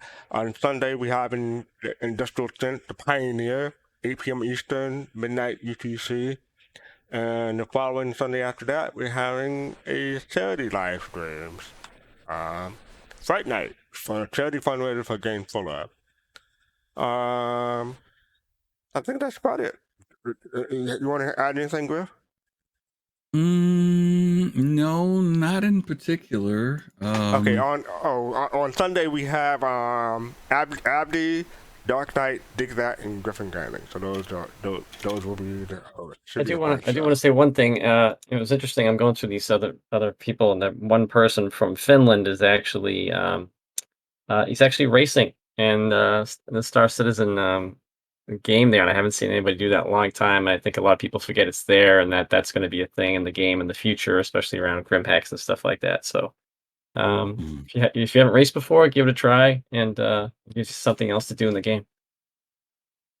Absolutely. Before we leave, I just want to say, check out link below for social media. We're on Twitter, Instagram, SoundCloud, YouTube. If you're not watching this live, you probably are watching this on YouTube. We also sell merch. We have T-shirt, hat, mug, and game pads. So if you want to support us, there's many different ways. We also have a Patreon, so a link for that should be below also.